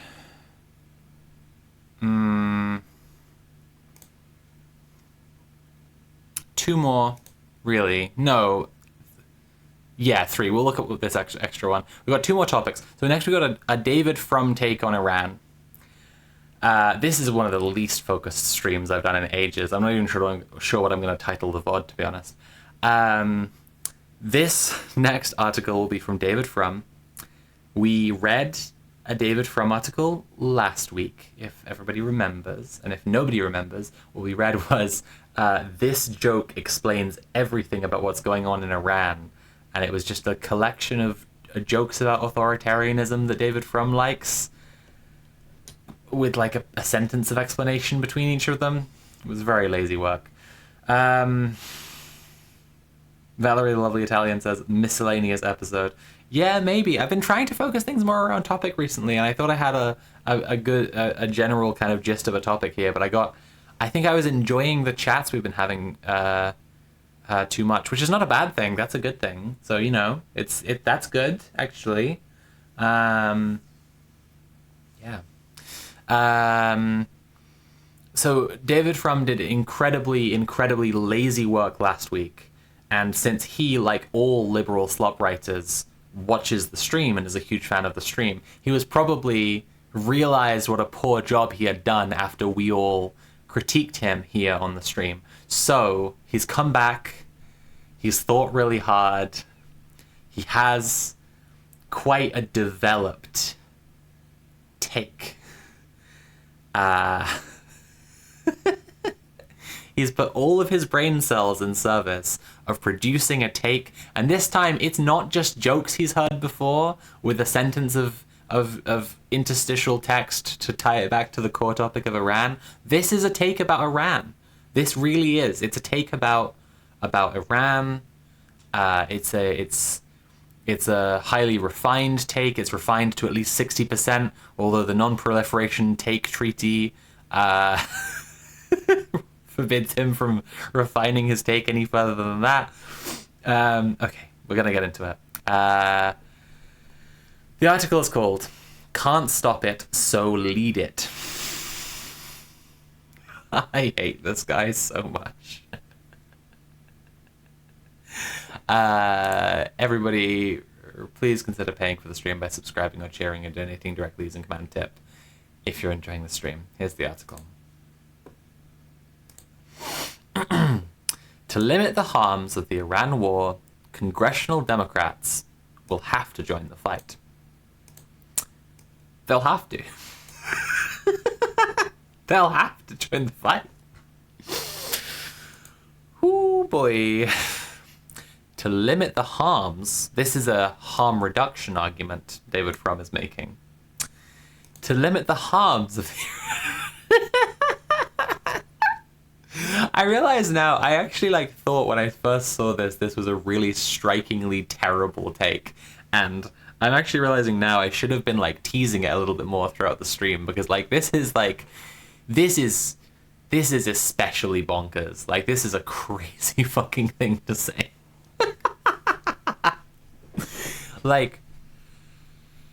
Okay, we'll get into it.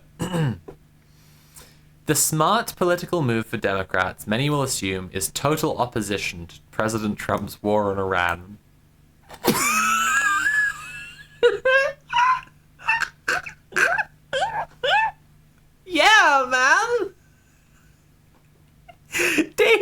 up the whole article there. Just that's the whole article. That we're done now. That's it. That was the whole article. The war is already nearly as unpopular as the Iraq War was in the worst months of the insurgency from 2004 to 2006. The current war is also getting bigger and lasting longer than what Trump promised in his optimistic musings. Air power alone has not forced the unconditional surrender that he once demanded. Now, the Trump administration is reportedly contemplating an invasion and occupation of the Iranian oil facilities on Karg Island in the hope of coercing Iran to negotiate. Oil prices have risen and threaten to disrupt global food and fuel supply chains. They don't threaten to. They are. Like, the global food and fuel supply chains are getting fucked right now. Although the United States and Israel have succeeded in hitting huge numbers of Iranian military targets and children, the Allies seem to have made little progress in upending the Iranian regime. So if you're a rational democratic officeholder, why would you do or say anything to associate yourself with Trump's Iran war? The president started the war without asking for congressional support and has alienated potential allies across the aisle with crude antics and juvenile insults. He has insisted that his pet voter ID legislation, the Save America Act, which he hopes will help Republicans in this year's midterms, must take priority over all other business of Congress. Worse, Trump will soon have to ask for money. Trump's war began at a cost of almost $900 million a day, according to an analysis by the Center for Strategic and International Studies. At a news conference on March 10th, Speaker of the House Mike Johnson said that a request for a supplemental bill to fund the war is inevitable. Given that two House Republicans have already broken with their party in protest over the war, Johnson will likely need Democrats to pass a measure to help fund it. Although the Republican majority in the Senate is larger, Majority Leader John Thune may need Democratic votes too. Why should any Democrat stick his or her neck out for these reckless architects of an unwanted war? If the war goes well, Trump will claim all of the credit. If the war goes badly, any Democrat who voted with Trump will share the blame. Yet the political calculus doesn't end there.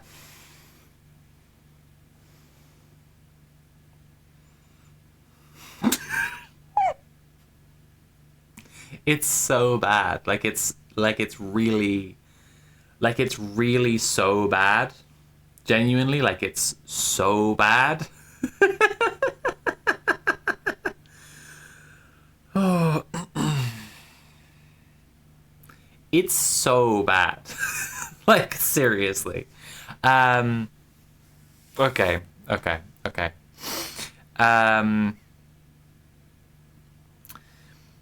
Before we go on, the Iraq War and the Iran War have some similarities, right? They have... In fact, they have so many similarities that it's eerie. A lot of people are feeling how the fuck is this happening again? I know I am, certainly, right? I'm nearly 30, and so seeing this happen, it's just I thought this was the main thing in my lifetime that America had probably learned. Probably, hopefully, maybe learned. And now we're doing the same thing again. And the UK is helping. And the UK is helping them.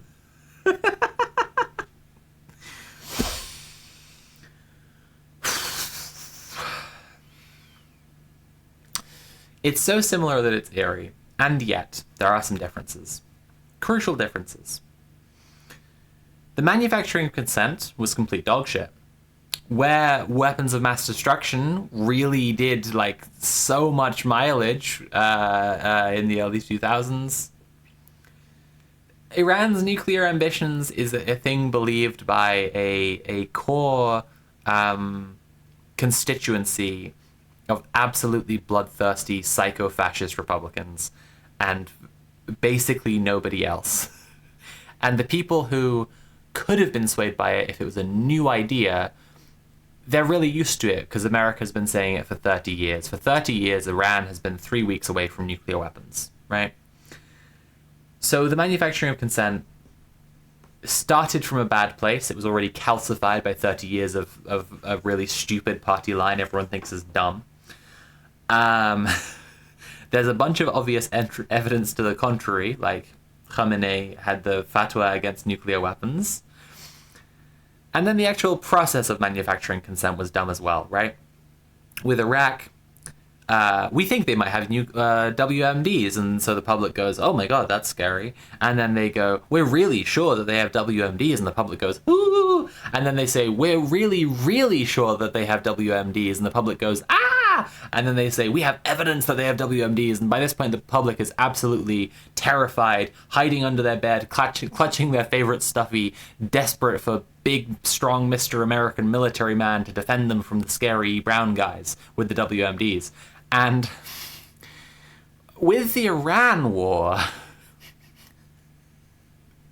they were just like, we're going to war with Iran, and everyone was like, don't do that. That's a really bad idea. They were like, we're going to war with Iran. We think they want to make nuclear weapons. And a good number of people were like, it would be fine if they wanted to make nuclear weapons. We treat them pretty badly. And they were like, we're really going to go to war with Iran. Everyone was like, we really don't want you to do that. And then they started bombing Iran. Those are pretty bad. Those are significant differences, I think. Another significant difference. Just a bad idea. I don't usually advise chat to do this, but just like flip on your Kissinger brain for a minute, right? Let's go Kissinger mode.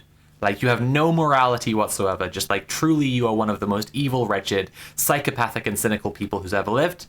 And your only morality is what is good for America. Bad idea. Do not attack Iran. Like, bad idea. Really bad idea. just like, not just like a wrong thing to do, but like a bad idea for your power in the world. And like broadly recognized even by tons of Republicans who want to do it really badly. Not a good idea. And now, David Frum is going to explain to us why the Democrats, given the opportunity to vote down an additional funding bill and effectively maybe stop the war, maybe stop it, you know? They instead should vote for it and support it. There's an ad break coming up in 2 minutes, so if you're not currently subscribed, consider subscribing to get ad-free viewing. Also, consider cheering and donating directly with Command Tip if you want to. Oh, also I have a Throne account now. I'm not going to promote it loads, but if you don't have PayPal or whatever, but you still want to tip me, there is a Throne command. You can go through there, and you can just send me money directly with that link instead. I will add more doodads to it. I'm planning to make it my personal shopping list / gift list for astrophotography stuff. Chat, I went out to an observatory in Croydon this week, and it was really lovely. Like, it was this like really friendly guy who basically runs an observatory in his backyard. He has 2 very, very powerful telescopes. He lives in a relatively dark area of the country, like, you know, as you for a place in effectively on the outskirts of London, and he has 2 very powerful telescopes, and he's built this wooden deck with like an enclosure and stuff, with the telescopes built into it. It's very cool, and he takes absolutely incredible pictures with the equipment he has. I took some of my best pictures of Jupiter, using his 9.5-inch Celestron, what's it called? Schmidt Cassegrain. It was really cool. Hey Morgana, lovely to have you here. Yes, also I'll put some of his pictures and also the pictures I took of Jupiter into my Sophie's Space Program channel on my Discord, at least, possibly on Tumblr as well. Okay, where was I? Right. If you enjoy the stream, subscribe, share, donate. Let's now find out about David Frum and his incredible brain. Right, it's go time. Let's get into it. The political calculus doesn't end there. God, I wish it would. Whatever misgivings Democrats had about attacking Iran, the deed's been done. What's done is done. In launching this war, Trump has committed not only himself and his administration, but also the United States, its regional allies, and the Iranian people. If the war goes wrong, all will suffer.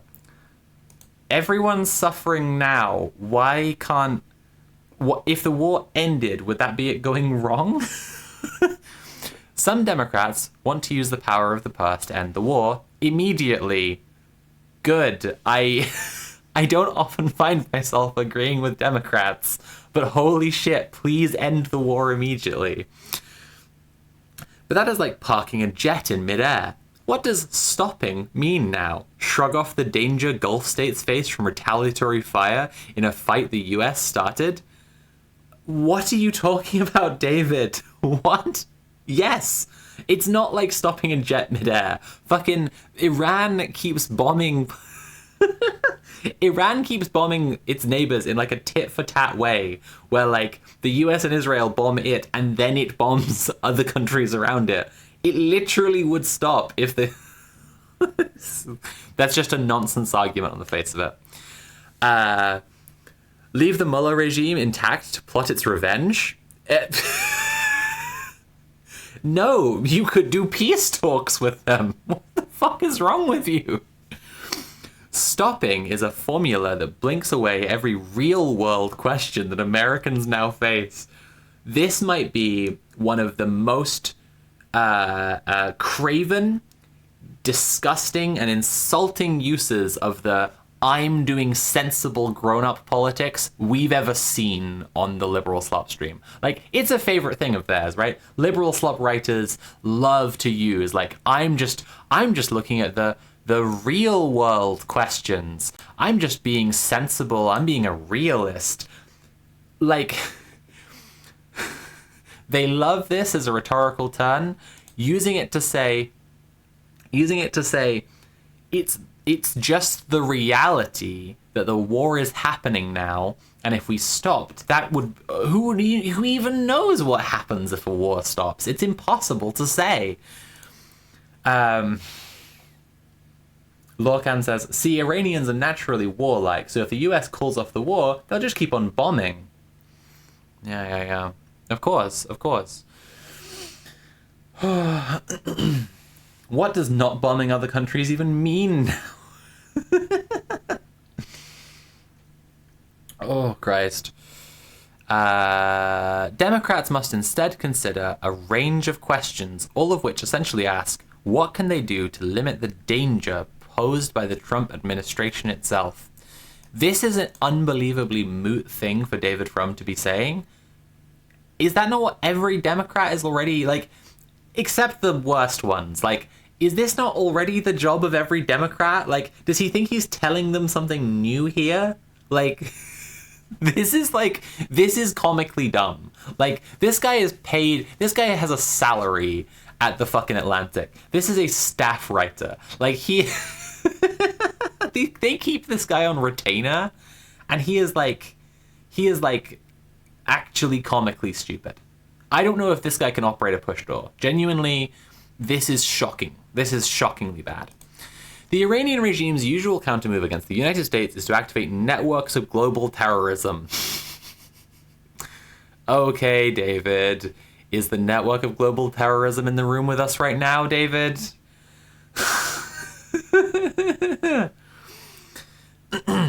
Some Trump allies are reportedly calling for the president to respond by invoking emergency powers to make changes to voting rules, ostensibly to limit foreign interference in the midterm elections.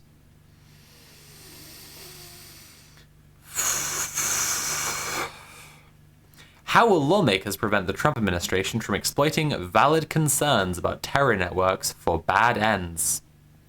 Valid concerns about terror networks. David, I think you might be furthering any exploitation towards bad ends that could be happening here by saying there are really super valid concerns. I'm really, really concerned.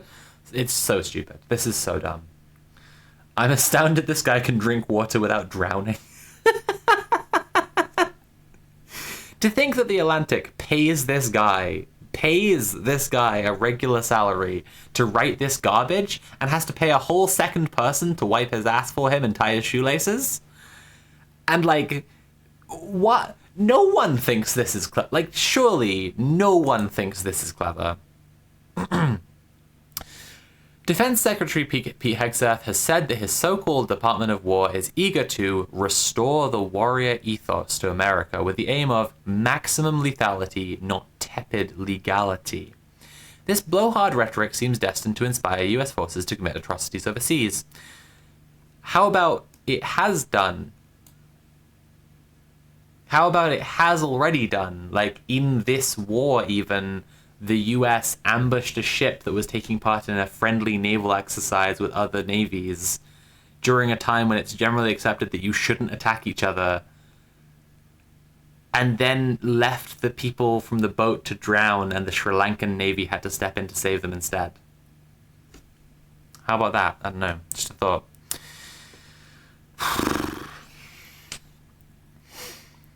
How will Congress oversee the conduct of U.S. military operations so that Hegseth and others don't incite U.S. forces to commit atrocities? How about by stopping the war from happening? This is just a crazy thought of mine, but like maybe the atrocities would happen less if they turned the atrocity dial down. This is so evil. This is so fucking evil. Lorcan says terrorism just happens. It's never in reaction to something someone else does. It just kind of happens. There's just some nations of people who just like doing terrorism, and there's nothing we can do about that. Oh my god. In Venezuela, the president disregarded democratic election results to install a compliant replacement dictator. Okay. Trump seized Venezuelan oil wealth and stashed hundreds of millions of dollars of it in accounts under murky control. He is now making similar noises about Iran. How will lawmakers ensure that Iranians decide their future for themselves? Since his re-election in 2024, Trump and his family have accepted or extracted personal gifts and payments from Gulf regimes, a plane from Qatar, a huge secret investment from the UAE. His son-in-law is soliciting billions of dollars in backing from the Gulf countries that U.S. armed forces are now protecting. Who will make sure that the displays of U.S. firepower in the Iran war does not prompt a steady flow of foreign emoluments to America's bakshish-seeking president? Only Congress can do these things. What on earth? Like, Shirara says, it's good. Did you guys think stopping the war would stop the war?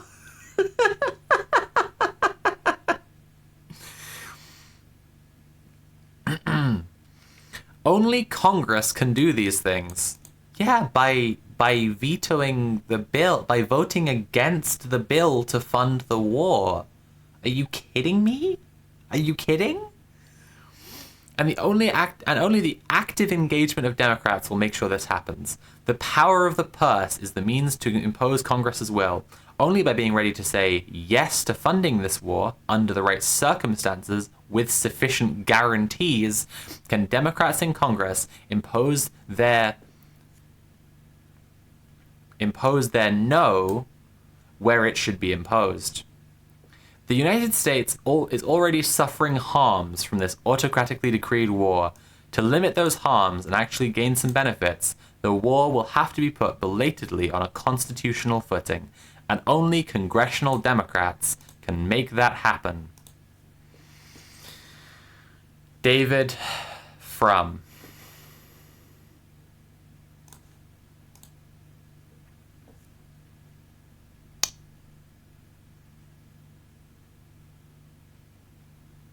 Yeah. Yeah.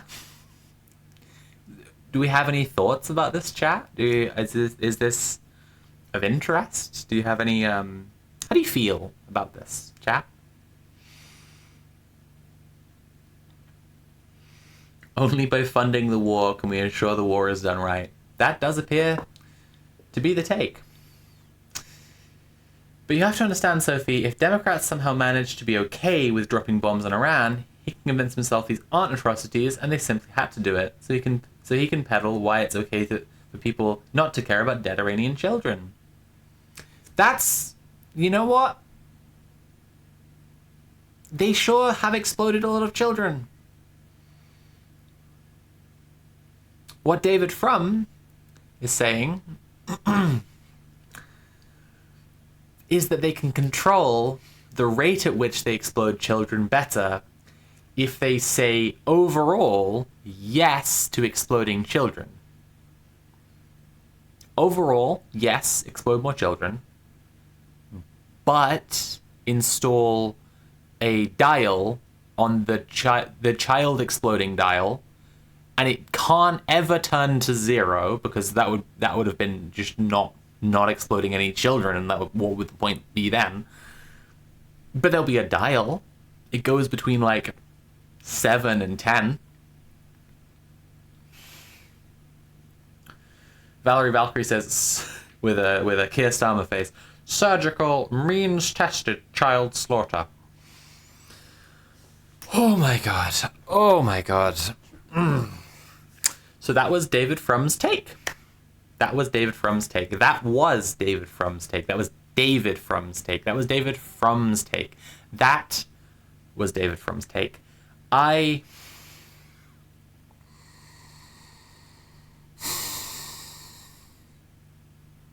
So how lazy his previous piece was. XLX, thank you so much for subscribing. I'm back, babes. Lovely to have you back. You just missed something atrocious. You just missed a war crime in the Atlantic Ideas section. From his previous thing being so nakedly, like, hawkish. He's so clearly just wants desperately to have the blood of Iranians on his hands.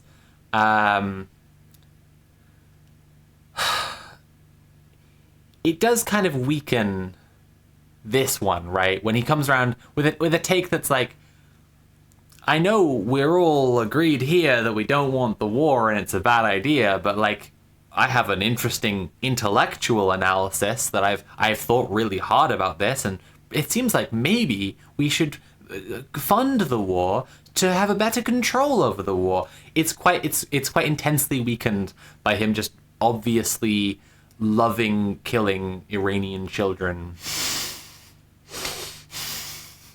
It's just like,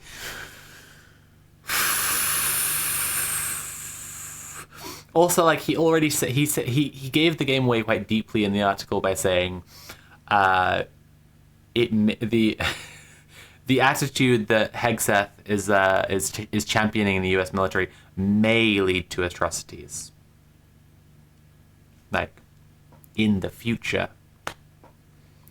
They've exploded so many children, and they keep doing it, and they keep targeting hospitals and school. Like, they keep doing it. Like, Valerie the Lovely Italian says, like, bestie, we saw your previous post. Yeah, exactly. It's not even like his secret fic or something. He just loves killing. Like, he's said it before. He's posted before, and he'll post again.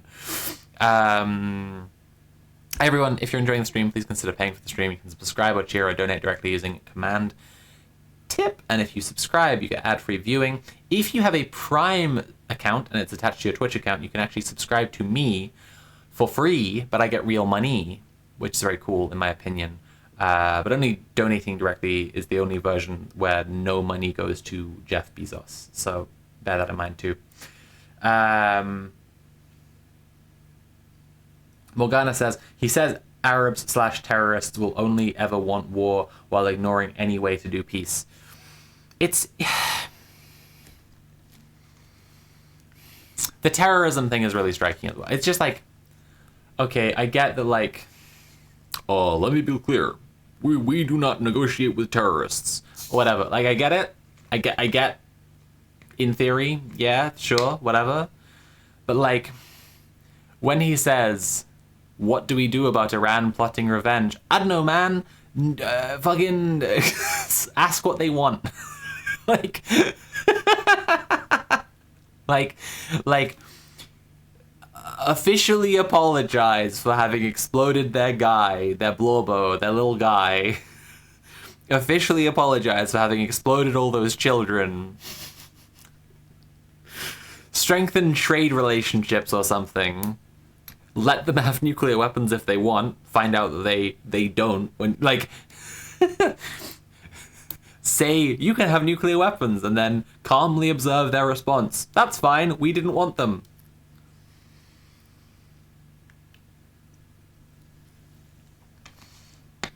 I just, like, this is so evil. This is just so evil.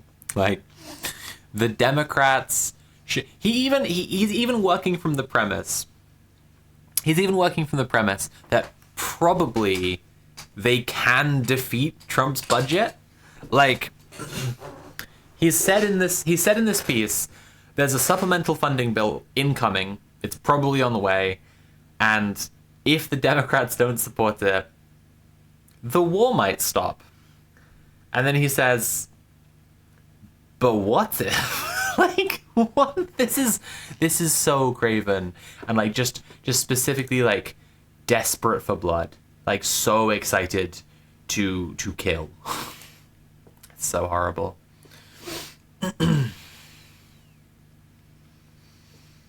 Valerie the Lovely Italian says, what do we do about it? Well, whatever we do about it shouldn't involve blowing up a school. Yeah. Yeah.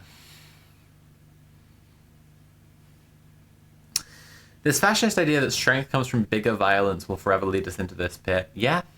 Yeah, absolutely. Absolutely. Oh, chat. Chat. Should we carry on? Should we do some France politics?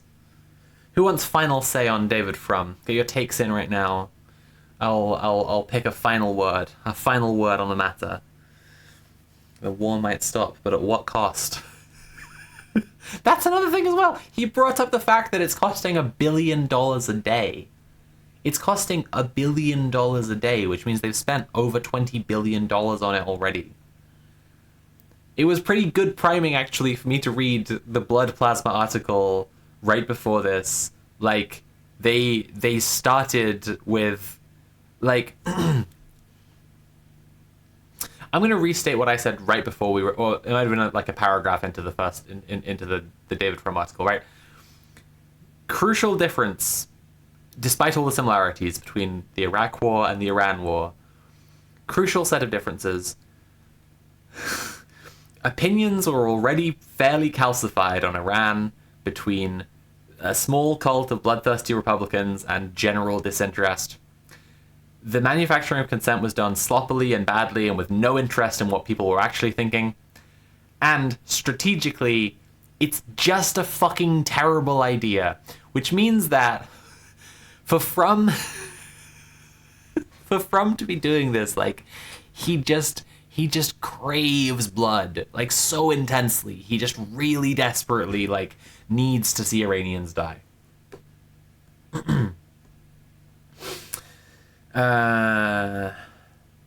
Nobody should have to sell their plasma for money except David Frum. I'm not sure I agree with it. Not just because not so much like the punitive logic of it. I've long said that I think that we should keep, like, billionaires after the revolution in some kind of exhibit. But, like, I don't think that we won't have money, right? So he can't be selling it for money. I think maybe he should keep writing his takes, and then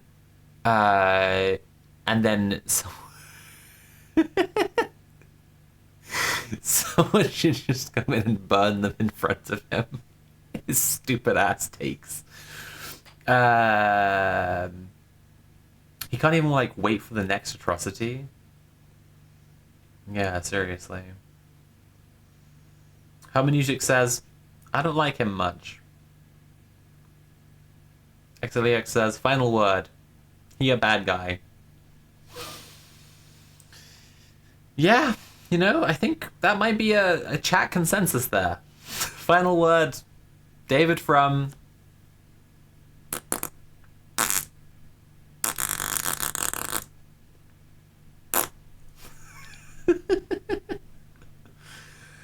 Dangeresk says, the US could do reconciliation and probably spend less on that than on like a week of high-tech weapon deployment. Frum's job is to make that unthinkable, at least to like white-collar dads or whatever his demo is.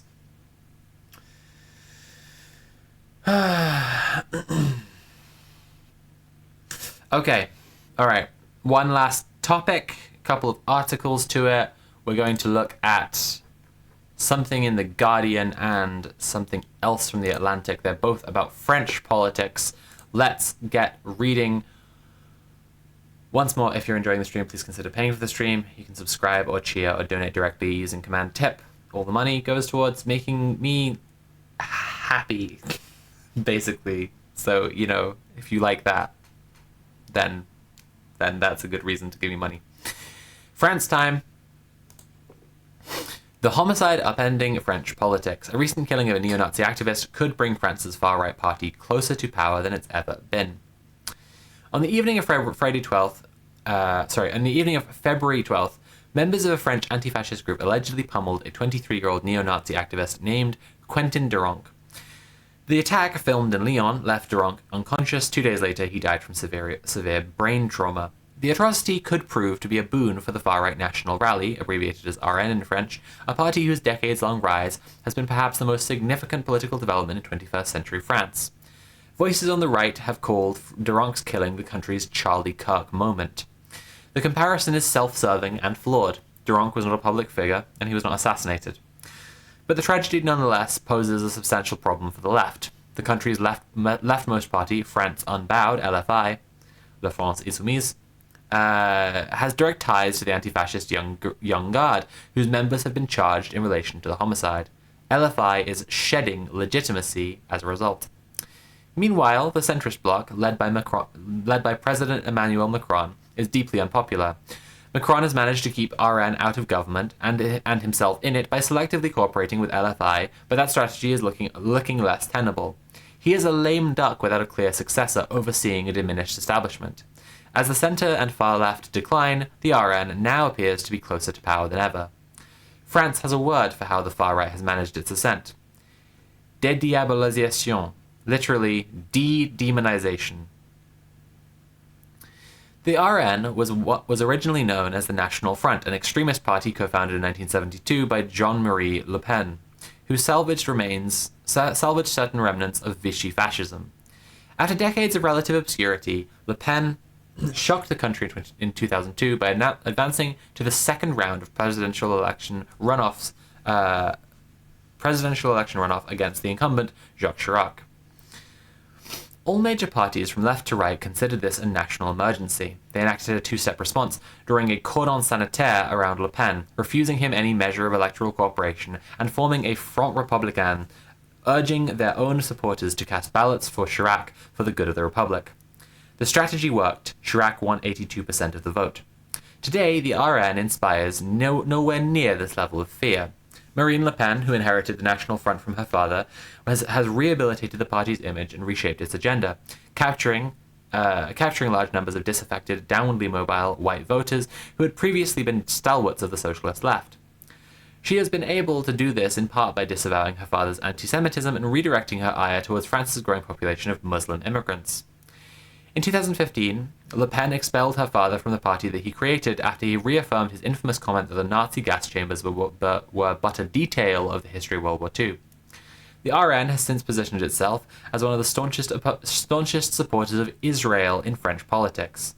Meanwhile, Jean-Luc Mélenchon, who founded LFI in 2016, has faced growing accusations of anti-Semitism.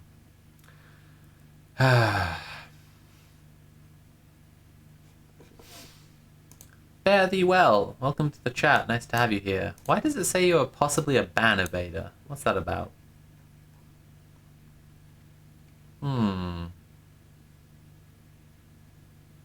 We've had this conversation before. I'm just scrolling up in your history of chat messages here, and I can see I've pointed this out before. All right, don't worry about it. Another reason for the extraordinary success of the RN has to do with Macron. After abandoning the Socialist Party, he launched his own political movement in 2016 by forming En Marche, now named Renaissance. Macron poached major figures from the moderate right and adopted much of their agenda, alienating his more liberal supporters and driving the conservative fringe to the RN. All of this has enfeebled the institutional centre, which looks less like a durable coalition and more like Macron's personal political vehicle. In effect, Macron has made himself France's main bulwark against right-wing nationalism. When he leaves office next year, that barrier could crumble. Princess Backknight 666, thank you so much for tipping £5. Gonna have to go shortly, but I'll catch the rest on the VOD. Take care, kitty. Meow meow. Meow meow. Okay. Well, hello again on the VOD then, in that case. In the most recent presidential election in 2022, the cordon sanitaire against the RN held, but it showed signs of fraying. Although Macron handily defeated Le Pen, she more than doubled the vote share her father had received 20 years earlier. LFI's Mélenchon told his supporters not to cast a single vote for Le Pen, yet he refused to endorse Macron, creating a gap in the Front Républicain.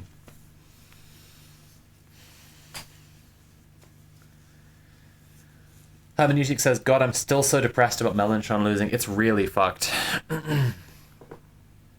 The trend continued in snap parliamentary elections in 2024. Some mainstream candidates strategically dropped out of their race and successfully urged their voters to keep the RN out of power. Still, the far right secured dozens of additional seats and won a plurality of the vote. Many in France seem to resent the expectation imposed by the political centre that they must vote against candidates rather than for them. Last month's killing could accelerate the far right's de-diabolisation by making the far left look even more radical by comparison. The Young Guard, the anti-fascist group, was co-founded by an LFI assemblyman, Raphael Arnaud. In fact, two of the suspects detained by police once worked as Arnaud's aides. 2 weeks after the homicide, in an unrelated ruling, France's highest administrative court upheld the Macron government's designation of LFI as extrême gauche, or far left, putting it on par with the RN, which has long been designated as extreme droite. In one poll conducted after Duronc's death, 63% of respondents said they would vote to block LFI in the second decisive round of the election, compared with just 45% who said they would do the same for the RN. France is currently holding 2 rounds of mayoral elections nationwide that could provide an early indication of how parties will fare in next year's first presidential contest of the post-Macron era. Marc Weitzman, a French journalist and longtime observer of the country's political extremes, told me that Macron's centrist faction appeared dead after the first round, which took place on Sunday. The RN, by contrast, performed well. Even though the election yielded mixed results for LFI, Weitzman said the party is the only force able to confront the far right. As ludicrous as it might sound to French voters who still remember the anti-Semitism and xenophobia of Jean-Marie Le Pen, today the far right is calling for a cordon sanitaire around the far left. Jordan Bardella, the 30-year-old president of the RN, has labelled LFI a danger for our democracy. Etienne Oyon, the director of research in sociology at the French National Centre for Scientific Research, told me that this amounted to a reversal of stigma that would have been unthinkable just 5 years ago. Bardella's assessment is sheer politicking, to be sure. But voters who have seen the video of left-wing militants stomping on Duronc's head may find it hard to disagree. So, chat, get your thoughts in. I have my thoughts. I'm going to get into my take on all of this in a second. And I've got another article that I wanted to look at, some of this Mélenchon as an anti-Semite stuff. But just broadly, I think it's good for us to think about, a reasonable analysis of French politics and then sort of think over what's been said in this article and see how it subtly reshapes reality, and this kind of lays bare the aims and the purpose of the article. In the meantime, everybody please remember to support the stream. This is another reminder, probably the last one. We're going to wrap up the stream fairly soon. But if you subscribe, you get ad-free viewing. If you... honestly, I say cheer, but that's just for people who've already bought bits. Like, I don't really... like, I never cheer on Twitch streams. It's whatever to me. But subscribe or cheer or donate directly using command tip. It helps me out. Times is tough. I am just a little kitty trying to get by, meow meow, etc. Please consider paying for the stream if you enjoy my work. And if you're not already, consider supporting me on Patreon on a monthly basis. Valerie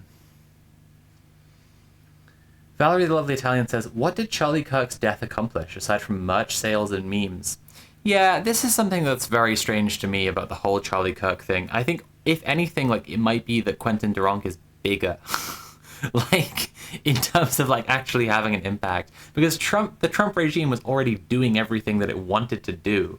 So it's just like they had nowhere to accelerate to. They were all like, you know, oh, you're going to regret that, leftists. You're going to see you've made a big mistake by doing that. And it's just like, well... no, not really, because you were already doing all the fascism. So, like, you just had no space to accelerate into. Hermeneutic says, I'm quite disquieted by the way elections are going in France. As a non-French immigrant, it might affect me quite badly. That aside, this article seems to be positing the extreme left and extreme right as two sides of the same coin, which is a false equivalence. Sure. Okay. So, I think... yes, I do think this article is generally painting a, like, it's engaging with everything far too much as, like, team sports. Like, as if there isn't moral weight to different things. Like, the article is painting it as a problem that the far right may well get in France. May well gain power. And so it's good that they recognize that reality. Firstly, though, there's a lot more context going on. Like, the American right has been very, very explicit about wanting to, like, stoke far-right movements across Europe to bolster, like, fascism worldwide, basically. For another, Macron has been, if people don't know about French politics recently, like, in 2024, there was a Nouveau Front Populaire, which, like, swept in enormous gains for this extreme left coalition, headed by LFI, headed by Mélenchon. And, like, Macron as president gets to appoint the prime minister, gets to, like, assemble parliament, essentially, and should... ideally, if the republic is functioning properly, do that in a way that reflects the people's will. And even if it's not his party that's in place, then, you know, he should still, like, put a functioning government together with the parties that actually won the election. And there's been this absolute, like, boss rush of neoliberal centrist nobodies in charge of parliament in France, because Macron is just like, no, I'm just not gonna, I'm literally just not gonna, like, you can't make me put in a leftist prime minister. I'm just gonna summon another wonk, another identical wonk made from the same vat of slop that they made me from, you know, Keir Starmer and Wes Streeting style. Nominated guy who quit. It's been so dire. It's been so dire. And so firstly, like, I would lay the blame for this, like, quite squarely with Macron, who is himself a neoliberal fascist. Like, he's of this type. First of all, you know, he could have made better moves here. He could have reflected the people's actual will as demonstrated by this election, and the whole of France would just be in a better place already, and probably this thing wouldn't have happened at all. Secondly, like, he could still respond to it now with doing the same thing, right? Just literally the same thing. If he assembled a leftist government now, they would be able to enact their agenda. And like, dude, fucking people love free stuff. Just like, just do some easy socialist, crowd-pleasing policies. Just improve people's quality of living a bit. Like, just actually enact some leftist ideas. And the far-right, like, threat will just dissolve because people will be having a fucking great time. Like, it's so stupid. It's so incredibly stupid. And, like, I do think the article somewhat accurately captured the ending there, saying, like, you know, the center is dead, and, like, the far left is the only thing that can stop these fash, like, these real serious, like, Nazi fash. But I think there's also something to be said about the media environment. Like, if we're going to talk about, like, a neo-Nazi died, yay. That's what I have to say about that. Like, an avowed neo-Nazi, literally, and I mean this, like, a swastika-wearing neo-Nazi died? Cool. Good fucking riddance. That's enough for him. Like, the fact that there is, like, a media storm creating this, you know, Charlie Kirk moment, as they're trying to put it, like, that's just vile. That's just so incredibly vile.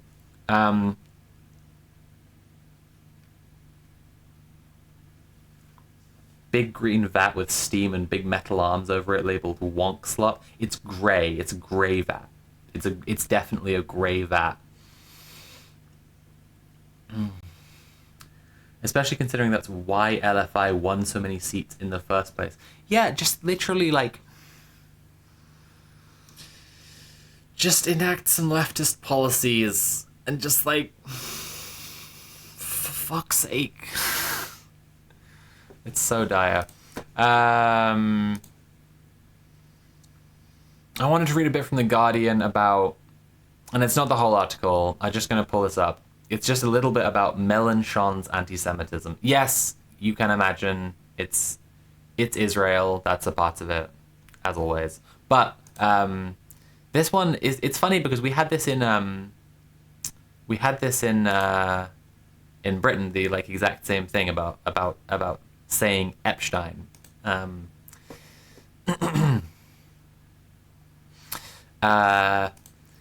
The Socialist Party National Bureau accused Mélenchon this month of intolerable anti-Semitic comments and caricature conspiracy theories after public rallies in which he first questioned the pronunciation of the Jewish name of the late sex offender Jeffrey Epstein, and then appeared to deliberately stumble over the Jewish name of French centre-left member of the European Parliament, Raphael Glucksmann. Hermeneutics, do you know more about this than me? Because it seems like, I don't know, like, I'm happy to be educated on this one, but this seems very nothingy. Glucksmann said that Mélenchon, by mocking Jewish or foreign-sounding names, had become the Jean-Marie Le Pen of our times and was playing with the worst codes of the French far-right and anti-Semitism. That doesn't seem...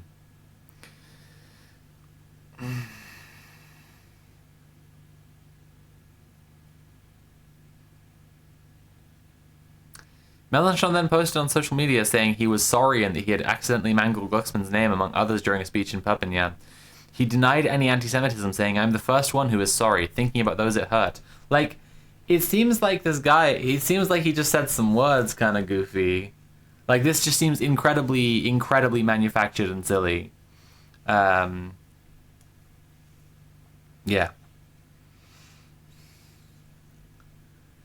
Hermeneutic says they would rather kill themselves and all of us than do a single leftism. That is the concern. That is the ongoing concern. Everyone is butchering the name, says Morgana. Glucksmann? Or Epstein? Or... Anyway, that's the situation in France right now. I think that the Atlantic article, like...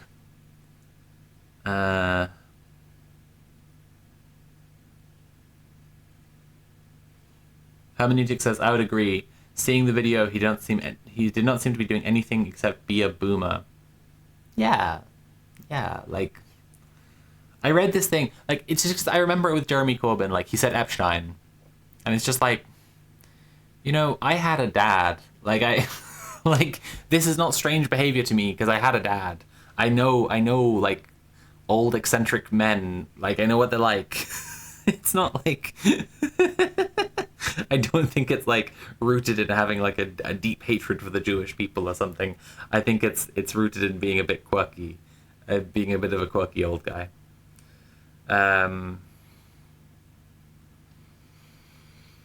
Yeah, that article, I think,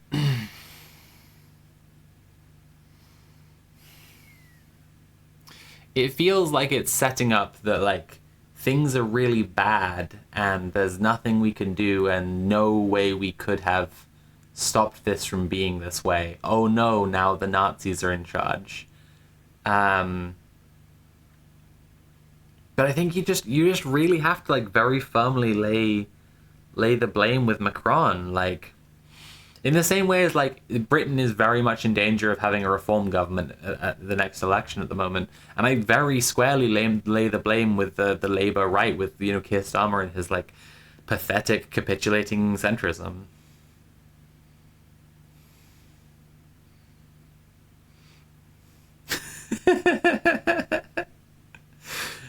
It definitely doesn't make him the Jean-Marie Le Pen of our time, because that's, you know, Marie Le Pen. Exactly, absolutely. Okay, chat, I think I'm going to wrap up now. It's been lovely. Thank you all for hanging out so much. And you know where you can find all my work. It's at linktree.ee/Sophie from Mars. You can click through and find all my stuff. VOD viewers, I hope you've been having a nice time, and that whatever kind of lo-fi autoplays next on the YouTube algorithm is a pleasant and chill experience for you as you've fallen asleep to the slop. Okay, chat, we're going to raid into Lucky Bun, as we have done a few times recently. Everybody get ready to say your favorite animal noises. We're all going to be meowing and barking our way into there. Anything else to say? Come check out Red Planet this week on Sunday, 8 p.m. UK time. Red Planet Live is the Twitch channel. Check out my links and support me, please, because I need money to live and have a nice time. Okay, everybody, animal noises in Lucky Bun's chat. Let's do it. Meow, meow, meow, meow. Okay, let's go.